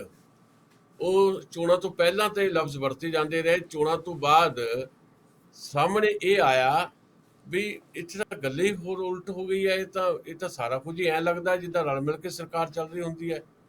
ਫਿਰ ਮਿਲੀ ਭੁਗਤ ਦੇ ਦੋਸ਼ ਲੱਗੇ ਲੋਕਾਂ ਨੇ ਨਹੀਂ ਲਾਏ, ਖੁਦ ਕਾਂਗਰਸ ਪਾਰਟੀ ਦੇ ਆਪਣੇ ਬੰਦਿਆਂ ਨੇ ਲਾਏ, ਉਹਨਾਂ ਦੇ ਆਪਣੇ ਮੰਤਰੀਆਂ ਨੇ ਲਾਏ, ਨਵਜੋਤ ਸਿੰਘ ਸਿੱਧੂ ਨੇ ਲਾਏ, ਵਿਧਾਇਕਾਂ ਨੇ ਲਾਏ, ਤੇ ਲੋਕਾਂ ਨੂੰ ਵੀ ਲੱਗਣ ਲੱਗ ਪਿਆ ਵੀ ਇਹ ਜਿਹੜਾ ਕੈਪਟਨ ਅਮਰਿੰਦਰ ਹੈ ਇਹ ਤਾਂ ਐਵੇਂ ਗੱਲਾਂ ਹੀ ਕਰਦਾ ਸੀ, ਇਹ ਬਾਦਲਾਂ ਦਾ ਮੁਕਾਬਲਾ ਨਹੀਂ ਕਰ ਸਕਦਾ, ਇਹ ਤਾਂ ਰਿਸ਼ਤੇਦਾਰੀਆਂ ਪਾਲਣ ਚ ਲੱਗੇ ਇੱਕ ਦੂਜੇ ਦੀਆਂ। ਫਿਰ ਲੋਕਾਂ ਨੂੰ ਹੁਣੇ ਲੱਗਣ ਲੱਗ ਪਿਆ ਵੀ ਜੇ ਕੋਈ ਬਾਦਲਾਂ ਨੂੰ ਸਹੀ ਜਵਾਬ ਦੇ ਸਕਦਾ ਹੈ ਤਾਂ ਉਹ ਨਵਜੋਤ ਸਿੰਘ ਸਿੱਧੂ ਹੈ। ਜਿਸ ਕਿਸਮ ਦੀ ਪਰਫਾਰਮੈਂਸ ਨਵਜੋਤ ਸਿੰਘ ਸਿੱਧੂ ਦੀ ਰਹੀ ਹੈ ਭਾਸ਼ਣਾਂ ਦੇ ਵਿੱਚ ਤੇ ਮੀਡੀਆ ਦੇ ਵਿੱਚ, ਈਵਨ ਵਿਧਾਨ ਸਭਾ ਦੇ ਵਿੱਚ ਵੀ ਜਿਹੜਾ ਵਿਕਰਮ ਸਿੰਘ ਮਜੀਠੀਆ ਨਾਲ ਉਹਦਾ ਝਗੜਾ ਜਿਹੜਾ ਵੀਡੀਓ ਵਾਇਰਲ ਹੋਈ ਸੀ, ਉਹ ਤੋਂ ਲੱਗਦਾ ਵੀ ਨਵਜੋਤ ਸਿੰਘ ਸਿੱਧੂ ਜਿਹੜਾ ਆ ਉਹ ਕੈਪਟਨ ਅਮਰਿੰਦਰ ਤੋਂ ਵੀ ਜ਼ਿਆਦਾ ਤਿੱਖੀ ਭਾਸ਼ਾ ਦੇ ਵਿੱਚ ਬਾਦਲਾਂ ਨੂੰ ਟੱਕਰ ਸਕਦਾ ਹੈ। ਸੋ ਸ਼ਾਇਦ ਇਹ ਬਿਰਤਾਂਤ ਜਿਹੜਾ ਉਸਾਰ ਕੇ ਵੀ ਨਵਜੋਤ ਸਿੰਘ ਸਿੱਧੂ ਜਿਹੜਾ ਆ ਉਹ ਕੈਪਟਨ ਅਮਰਿੰਦਰ ਤੋਂ ਕਾਫੀ ਕਦਮ ਅੱਗੇ ਚਲੇ ਗਿਆ। ਪਰ ਦਸਾਂਝ ਸਾਹਿਬ ਇਦਾਂ ਮੈਨੂੰ ਤਾਂ ਇਦਾਂ ਲੱਗਦਾ ਹੈ ਕਿ ਲੋਕ ਭਾਵੇਂ ਜਿੱਦਾਂ ਮਰਜ਼ੀ ਆਖੀ ਕਹਿੰਦੇ ਆ ਕਿ ਭੁੱਲ ਜਾਂਦੇ ਆ, ਪਰ ਜਦੋਂ ਇਹ ਹੁੰਦੇ ਸੀ ਨਵਜੋਤ ਸਿੱਧੂ ਹੋਰੀ ਬੀਜੇਪੀ ਦੇ ਵਿੱਚ ਤੇ ਜਿਸ ਤਰ੍ਹਾਂ ਦੀ ਭਾਸ਼ਾ ਇਹ ਕਾਂਗਰਸ ਦੇ ਖਿਲਾਫ ਵਰਤੇ ਹੁੰਦੇ ਸੀ, ਉਹ ਬਾਰ-ਬਾਰ ਵੀਡੀਓ ਘੁੰਮ ਰਹੀਆਂ ਨੇ ਔਰ ਦੁਹਰਾਓ ਆ, ਲਗਭਗ ਸ਼ਬਦ ਨਾਂ ਬਦਲੇ ਗਏ, ਸ਼ਬਦ ਉਹੀ ਵਰਤੇ ਜਾਂਦੇ ਆ ਜਿਹੜੇ ਉਦੋਂ ਵਰਤੇ ਜਾਂਦੇ ਸੀ। ਹੁਣ ਕਾਂਗਰਸ 'ਚ ਆ ਕੇ ਵੀ ਉਦਾਂ ਹੀ ਹੈ। ਇਸੇ ਤਰ੍ਹਾਂ ਹੀ ਅਕਾਲੀਆਂ ਦੇ ਹੋ ਰਹੇ ਆ। ਮਿਰਸਾ ਸਿੰਘ ਵਲਟੋਆ ਦੀ ਇੱਕ ਬੜੀ ਘੁੰਮ ਰਹੀ ਆ ਕਿ ਇਹਦੇ ਬਿੱਲ ਬਹੁਤ ਵਧੀਆ ਨੇ ਜੀ, ਲੋਕੀ ਐਵੇਂ ਬੇਵਕੂਫ ਬਣਾ ਰਹੇ ਆ। ਜੋ ਕੁਝ ਹਰਸਿਮਰਤ ਕਹਿੰਦੀ ਸੀ, ਹਰਸਿਮਰਤ ਦੀ ਵੀ ਇਦਾਂ ਦੀ ਵੀਡੀਓ ਘੁੰਮਦੀ ਆ। ਜਾਨੀ ਕਿ ਇਹਨਾਂ ਦੇ ਚਿਹਰੇ ਜਿਹੜੇ ਆ ਪੋਲੀਟੀਸ਼ੀਅਨਸ ਦੇ, ਉਹ ਹੁਣ ਅੱਗੇ ਵਾਂਗੂ ਨਹੀਂ ਹੈ ਕਿ ਕਹਿ ਕੇ ਬਾਅਦ 'ਚ ਕਹਿ ਦੇਣਾ। ਅੱਜ ਜਿੱਦਾਂ ਮਨਾਕਸ਼ੀ ਲੇਖੀ ਨੇ ਕਹਿ ਦਿੱਤਾ ਕਿ ਮੇਰਾ ਬਿਆਨ ਤਰੋੜ ਮਰੋੜ ਕੇ ਪੇਸ਼ ਕੀਤਾ। ਜਦੋਂ ਸਾਰਾ ਕੁਝ ਵੀਡੀਓ ਦੇ ਸਾਹਮਣੇ ਆ ਜਾਂਦਾ, ਸਪਸ਼ਟ ਤੌਰ 'ਤੇ ਲੋਕੀ ਉਹਨੂੰ ਚੀਜ਼ ਨੂੰ ਸਮਝ ਲੈਂਦੇ ਆ, ਤੇ ਫਿਰ ਉਤੋਂ ਇਹਨਾਂ ਦਾ ਝੂਠ ਬੋਲ ਕੇ ਕਿਨਾਰਾ ਕਰ ਜਾਣਾ ਏਡਾ ਆਸਾਨ ਨਹੀਂ ਆ। ਨਵਜੋਤ ਸਿੱਧੂ ਦੇ ਬਾਰੇ ਲੋਕਾਂ ਨੂੰ ਇਹ ਪਤਾ ਹੈ ਕਿ ਉਹ ਪਹਿਲਾਂ ਕੀ ਬੋਲਦਾ ਰਿਹਾ। ਦੇਖੋ, ਮੈਨੂੰ ਯਾਦ ਆ ਗਿਆ, ਆਪਾਂ ਤਾਂ ਪੁਰਾਣੇ ਟੁਕੜਾ ਆਪਾਂ ਦੋਨੋਂ ਸਮੇਂ ਦੇਖੇ ਆ, ਪੁਰਾਣੇ ਸਮੇਂ ਵੀ ਦੇਖੇ ਆ, ਗੱਡਿਆਂ ਵਾਲਾ ਜ਼ਮਾਨਾ ਵੀ ਦੇਖਿਆ ਤੇ ਹੁਣ ਆਧੁਨਿਕ ਸਮਾਜ ਦੇ ਵਿੱਚੋਂ ਵੀ ਲੰਘ ਰਹੇ ਆ, ਤੇ ਉਹ ਸਾਰਾ ਕੁਝ ਵੀ ਆਪਾਂ ਦੇਖਿਆ ਹੋਇਆ। ਤੇ ਮੈਨੂੰ ਯਾਦ ਆਇਆ ਵੀ ਨਵੇਂ ਬੱਚੇ ਤਾਂ ਨਹੀਂ ਸ਼ਾਇਦ ਇਹਨੂੰ ਬਹੁਤਾ ਸੋਚਦੇ ਜਾਂ ਸਮਝਦੇ ਜਾਂ ਦੇਖਿਆ ਨਹੀਂ ਉਹਨਾਂ ਨੇ, ਵੀ ਵਿਆਹਾਂ ਦੇ ਵਿੱਚ ਨਾ ਇੱਕ ਸਿਹਰਾ ਪੜਿਆ ਜਾਂਦਾ ਸੀ। ਹਾਂਜੀ, ਹੁਣ ਸਿਹਰਾ ਤੇ ਸਿੱਖਿਆ, ਹਾਂਜੀ, ਉਹ ਪੱਕਾ ਹੀ ਲਿਖਿਆ ਹੁੰਦਾ ਸੀ, ਨਾਂ ਬਦਲ ਦਿੰਦੇ ਸੀ। ਬਸ ਉਹ ਸਿਹਰਾ ਕੈਲੰਡਰ 'ਚ ਛਾਪਦੇ ਸੀ ਨਾ, ਕੈਲੰਡਰ 'ਚ ਹਾਲੇ ਵੀ ਪੁਰਾਣੇ ਘਰਾਂ 'ਚ ਕਿਤੇ ਕੈਲੰਡਰ ਲੱਭ ਪੈਣਾ ਤੁਹਾਨੂੰ। ਤੇ ਉਹ ਕੀ ਕਰਦੇ ਸੀ, ਉਹ ਲਾੜੇ ਦਾ ਨਾਂ ਤੇ ਲਾੜੀ ਦਾ ਨਾਂ ਤੇ ਜੀਜੇ ਦਾ ਨਾਂ ਤੇ ਭੈਣ ਦਾ ਨਾਂ ਤੇ ਮਾਸੀ ਮਾਸੜ ਦਾ ਨਾਮ ਬਦਲਦੇ ਸੀ, ਬਾਕੀ ਕਵਿਤਾ ਸਾਰੀ ਉਹੀ ਹੁੰਦੀ ਸੀ। ਹਾਂ, ਬਿਲਕੁਲ ਬਿਲਕੁਲ। ਮਾਮਲਾ ਇਹੀ ਆ, ਮੈਨੂੰ ਪਤਾ। ਪਰ ਇਹਦੇ ਬਾਕੀ ਲੀਡਰ ਆ ਹੁਣ, ਪਰ ਇਹ ਗੱਲ ਸਹੀ ਆ ਵੀ ਮੁੱਕਰ ਨਹੀਂ ਸਕਦੇ। ਹੁਣ ਤਾਂ ਸਾਰਾ ਕੁਝ ਟੈਕਨੀਕ ਇੰਨੀ ਹੈਗੀ ਆ ਵੀ ਹਰ ਚੀਜ਼ ਸਾਡੇ ਸਾਹਮਣੇ ਆ ਜਾਂਦੀ ਹੈ। ਤੇ ਪਰ ਇਹ ਜ਼ਰੂਰ ਹੈ ਜਿਹੜੀ ਮੈਂ ਗੱਲ ਕਹਿ ਰਿਹਾ ਸੀ ਵੀ ਲੋਕ ਭੁੱਲ ਛੇਤੀ ਜਾਂਦੇ ਆ, ਪਰ ਇੱਦਾਂ ਦੀਆਂ ਚੀਜ਼ਾਂ ਦੇਖ ਕੇ ਲੋਕ ਬੇਹਾਸੂਸ ਛੱਡਦੇ ਆ। ਪਰ ਰਿਐਲਿਟੀ ਦੇ ਵਿੱਚ ਮਾਨਸਿਕਤਾ ਇੱਥੇ ਕੀ ਖੜੀ ਹੈ ਵੀ ਦੇਖੋ, ਜਿਹੜੀ ਮੈਂ ਗੱਲ ਕਹਿ ਰਿਹਾ ਸੀ ਵੀ ਨਵਜੋਤ ਸਿੰਘ ਸਿੱਧੂ ਬਾਰੇ ਹੁਣ ਲੋਕ ਇਹ ਕਹਿੰਦੇ ਆ ਵੀ ਬਾਦਲਾਂ ਨੂੰ ਜੇ ਕੁਝ ਸਬਕ ਸਿਖਾ ਸਕਦਾ ਨਾ, ਉਹ ਹੁਣ ਨਵਜੋਤ ਸਿੰਘ ਸਿੱਧੂ ਹੀ ਹੈ। ਯਾਨੀ ਮੁੱਦੇ ਬਹੁਤ ਸਾਈਡ ਤੇ ਆ, ਮੁੱਦਿਆਂ ਦੀ ਕੋਈ ਲੜਾਈ ਨਹੀਂ ਆ ਵੀ ਪੰਜਾਬ ਦਾ ਭਲਾ ਕਹਿਣ ਨੂੰ ਵੀ ਜਿੱਤੇਗਾ ਪੰਜਾਬ, ਵੱਖਰੀ ਗੱਲ ਹੈ। ਮੁੱਦਾ ਨਹੀਂ ਕੋਈ, ਜਿਹੜੇ ਇਸ਼ੂ ਹੈ ਇਹਦੇ ਬਾਰੇ ਕੋਈ ਨਹੀਂ ਗੱਲ ਕਰ ਰਿਹਾ ਵੀ ਬਾਦਲਾਂ ਨੂੰ ਕੌਣ ਸਬਕ ਸਿਖਾ ਦੂਗਾ, ਇੱਥੇ ਗੱਲ ਹੋ ਰਹੀ ਹੈ। ਇਹ ਵੀ ਭਰਮ ਲੋਕਾਂ ਦਾ ਬਹੁਤ ਜਲਦੀ ਟੁੱਟ ਜਾਏਗਾ, ਮੈਨੂੰ ਲੱਗਦਾ ਦਸਾਂਝ ਸਾਹਿਬ, ਇਹ ਭਰਮ ਵੀ ਬਹੁਤ ਜਲਦੀ ਟੁੱਟ ਜਾਏਗਾ। ਇੱਕ ਵਾਰੀ ਸੱਤਾ ਉਹਨਾਂ ਦੇ ਹੱਥ 'ਚ ਆਉਣ ਦਿਓ, ਉਸ ਤੋਂ ਬਾਅਦ ਜਿਹੜਾ ਗਿਰਗਟ ਦੇ ਰੰਗ ਆ ਉਹ ਆਪਾਂ ਵੇਖ ਲਾਂਗੇ। ਕੋਈ ਜਿਵੇਂ ਤੁਸੀਂ ਕਹਿੰਦੇ ਹੁੰਦੇ ਹੋ ਕਿ ਜਿੰਨਾ ਚਿਰ ਕੋਈ ਆਈਡੀਓਲੋਜੀ ਨਹੀਂ ਗਈ ਉਹਨਾਂ ਚਿਰ ਜੇ ਸੱਤਾ ਦੀ ਰਾਜਨੀਤੀ ਆ ਉਹਦੇ 'ਚ ਕਈ ਪੈਂਤੜੇ ਆ। ਹੁਣੇ ਦੇਖ ਲਿਓ ਪੈਂਤੜੇ, ਅੱਜ ਤੋਂ ਬਾਅਦ ਹੀ ਕਈ ਪੈਂਤੜੇ ਬਦਲੇ ਜਾਣੇ ਆ। ਬਿਲਕੁਲ, ਇਹ ਹੋਣਾ ਹੀ ਏਦਾਂ ਆ। ਇਸੇ ਕਰਕੇ ਸਾਨੂੰ ਤਾਂ ਕੋਈ ਉਮੀਦ ਨਹੀਂ ਆ। ਕਾਂਗਰਸ, ਇਹ ਨਹੀਂ ਤੁਸੀਂ ਕਹਿ ਸਕਦੇ ਕਾਂਗਰਸ ਨੇ ਆਪਣਾ ਚਰਿੱਤਰ ਹੀ ਬਦਲ ਲਿਆ।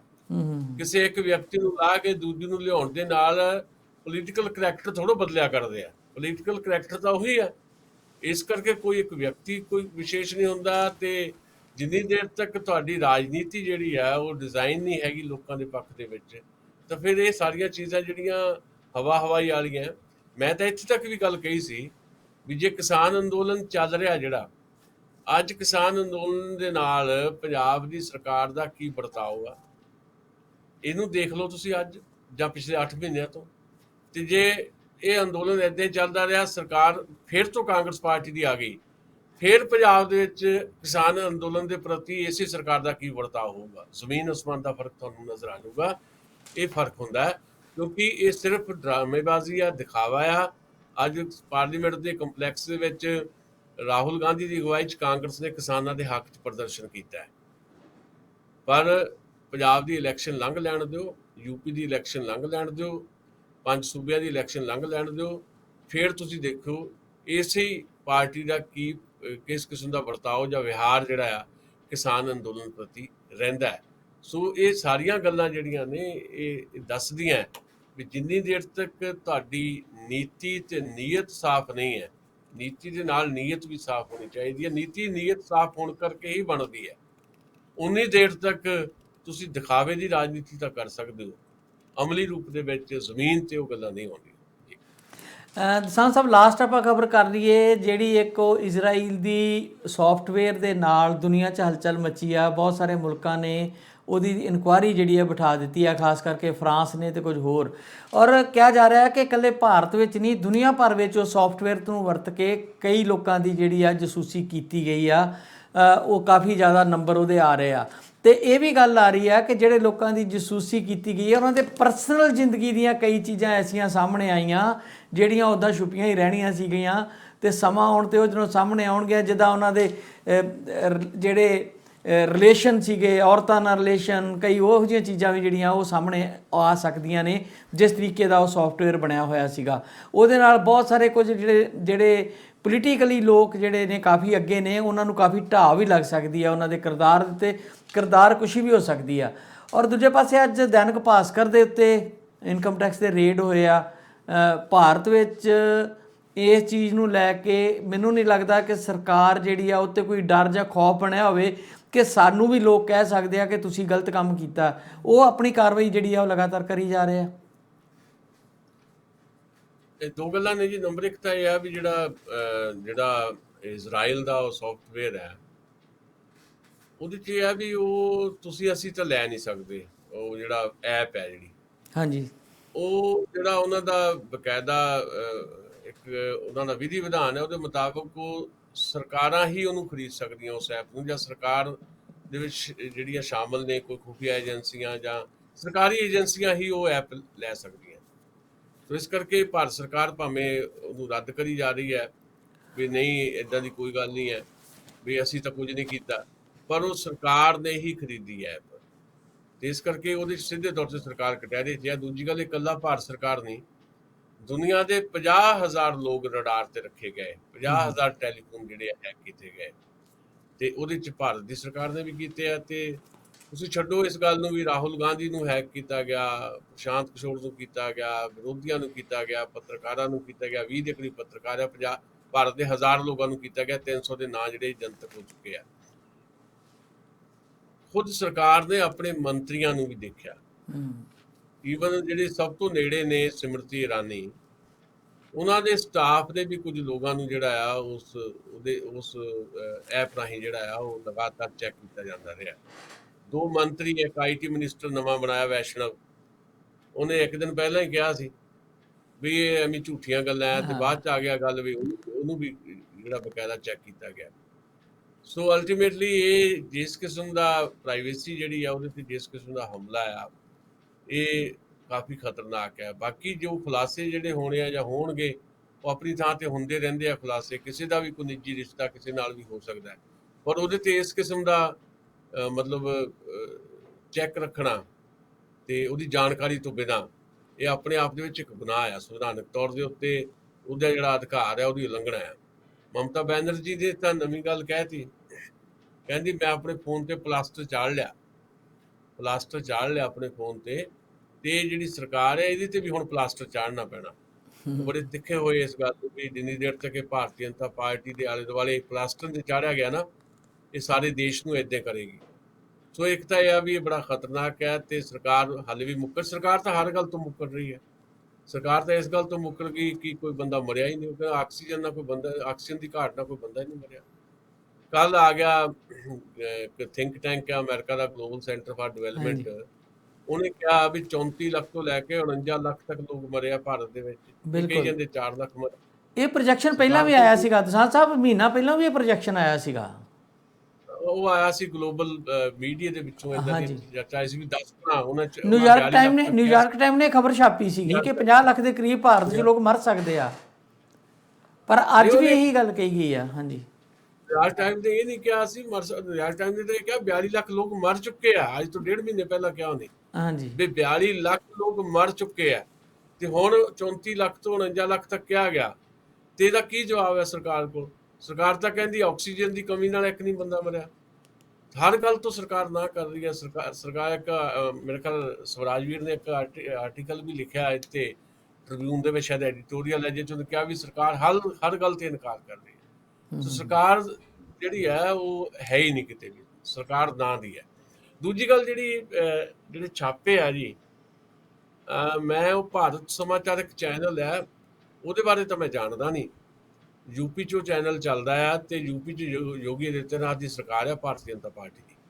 ਮੈਨੂੰ ਲੱਗਦਾ ਹੈ ਕਿ ਸ਼ਾਇਦ ਇਸ ਚੈਨਲ ਨੇ ਥੋੜ੍ਹੀ ਬਹੁਤ ਕੋਈ ਕੋਤਾਹੀ ਕੀਤੀ ਲੱਗਦੀ ਹੈ ਇਸ ਕਿਸਮ ਦੀ, ਵੀ ਯੋਗੀ ਆਦਿੱਤਿਆਨਾਥ ਦੀ ਸਰਕਾਰ ਜਾਂ ਭਾਰਤੀ ਜਨਤਾ ਪਾਰਟੀ ਦੀ ਕਿਤੇ ਨਾ ਕਿਤੇ ਨੁਕਤਾਚੀਨੀ ਕੀਤੀ ਹੈ ਇਸ ਚੈਨਲ ਨੇ, ਤੇ ਇਸੇ ਕਰਕੇ ਉਹਦੇ ਤੇ ਇਨਕਮ ਟੈਕਸ ਦਾ ਜਿਹੜਾ ਛਾਪਾ ਪਿਆ।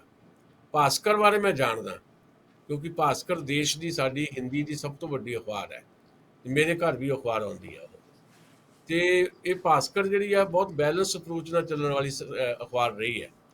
ਪਰ ਪਿਛਲੇ ਕੁਝ ਦਿਨਾਂ ਚੋਂ ਜਿੱਦਾਂ ਰਾਜ ਸਭਾ ਦੇ ਵਿੱਚ ਸਰਕਾਰ ਨੇ ਕਿਹਾ ਵੀ ਆਕਸੀਜਨ ਦੀ ਕਮੀ ਨਾਲ ਤਾਂ ਇੱਕ ਵੀ ਬੰਦਾ ਨਹੀਂ ਮਰਿਆ, ਤੇ ਭਾਸਕਰ ਨੇ ਅੰਕੜੇ ਕੱਢ ਕੇ ਰੱਖ ਦਿੱਤੇ ਹੈ ਵੀ ਕਿੱਥੇ ਕਿੱਥੇ ਕਿੰਨੇ ਲੋਕ ਆਕਸੀਜਨ ਦੀ ਕਮੀ ਨਾਲ ਮਰੇ ਆ। ਸਰਕਾਰ ਝੂਠ ਬੋਲਦੀ ਹੈ, ਇਹ ਭਾਸਕਰ ਨੇ ਲਿਖਿਆ। ਸ਼ਾਇਦ ਉਸ ਤੋਂ ਬਾਅਦ ਅਚਾਨਕ ਹੀ ਉਹਨਾਂ ਤੇ ਕਾਰਵਾਈ ਹੋਈ ਹੈ, ਉਹਨਾਂ ਦੇ 4-5 ਦਫ਼ਤਰਾਂ ਤੇ ਛਾਪੇ ਪਏ। ਹਾਲੇ ਇਹਦੀਆਂ ਡਿਟੇਲਸ ਮੈਂ ਪੜ੍ਹਨੀ ਹੈ, ਕਿਉਂਕਿ ਰਾਤ ਜਦੋਂ ਮੈਂ ਸੁੱਤਾ ਸੀ ਉਦੋਂ ਸਿਰਫ ਮੇਰੇ ਕੋਲ ਇੰਨੀ ਕੀ ਖਬਰ ਆ ਰਹੀ ਸੀ ਵੀ ਛਾਪੇ ਪਏ ਆ। ਮੈਨੂੰ ਲੱਗਦਾ ਇਹ ਕਾਰਨ ਹੈ, ਭਾਵੇਂ ਅਨੁਰਾਗ ਠਾਕੁਰ ਜਿਹੜਾ ਮੰਤਰੀ ਹੈ ਸਰਕਾਰ ਦਾ, ਉਹਨੇ ਇਹ ਕਿਹਾ ਵੀ ਇਹਦੇ ਸਰਕਾਰ ਦਾ ਕੋਈ ਦਖਲ ਨਹੀਂ ਹੈ, ਇਹ ਮਹਿਕਮੇ ਦਾ ਕੰਮ ਆ, ਅਸੀਂ ਨਹੀਂ ਕਿਸੇ ਨੂੰ ਕਿਹਾ ਵੀ ਤੁਸੀਂ ਛਾਪੇ ਮਾਰੋ।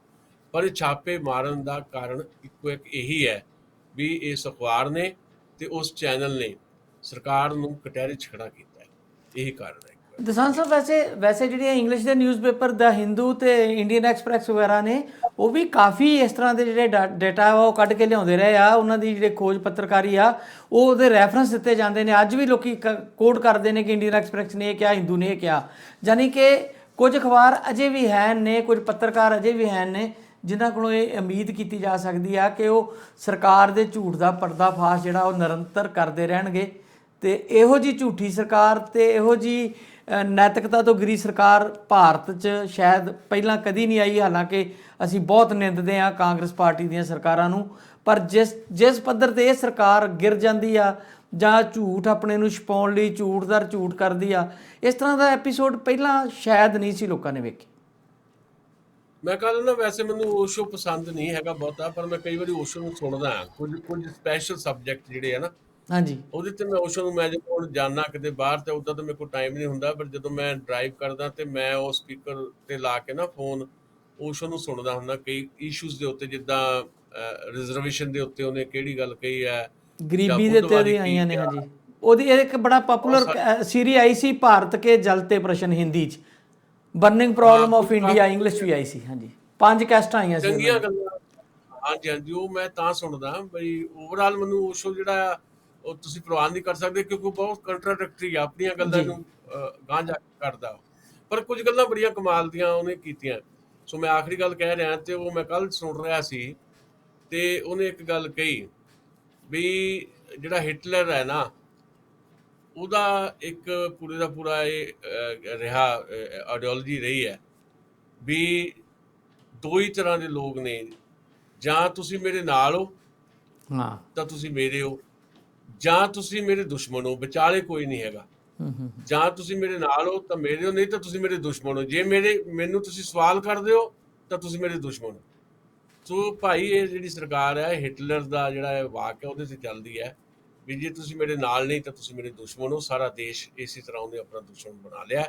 ਤੇ ਪਰ ਜੇ ਇੱਦਾਂ ਦੁਸ਼ਮਣ ਬਣਾ ਕੇ ਚੱਲਦਾ ਹੁੰਦਾ ਤਾਂ ਸ਼ਾਇਦ ਹਿਟਲਰ ਨੂੰ ਇੱਦਾਂ ਨਾ ਯਾਦ ਕੀਤਾ ਜਾਂਦਾ ਜਿੱਦਾਂ ਆਪਾਂ ਯਾਦ ਕਰ ਰਹੇ ਹਾਂ, ਫਿਰ ਹੋਰ ਤਰ੍ਹਾਂ ਯਾਦ ਕੀਤਾ ਜਾਂਦਾ। ਇੱਦਾਂ ਹੀ ਨਰਿੰਦਰ ਮੋਦੀ ਨੂੰ ਯਾਦ ਕੀਤਾ ਜਾਏਗਾ।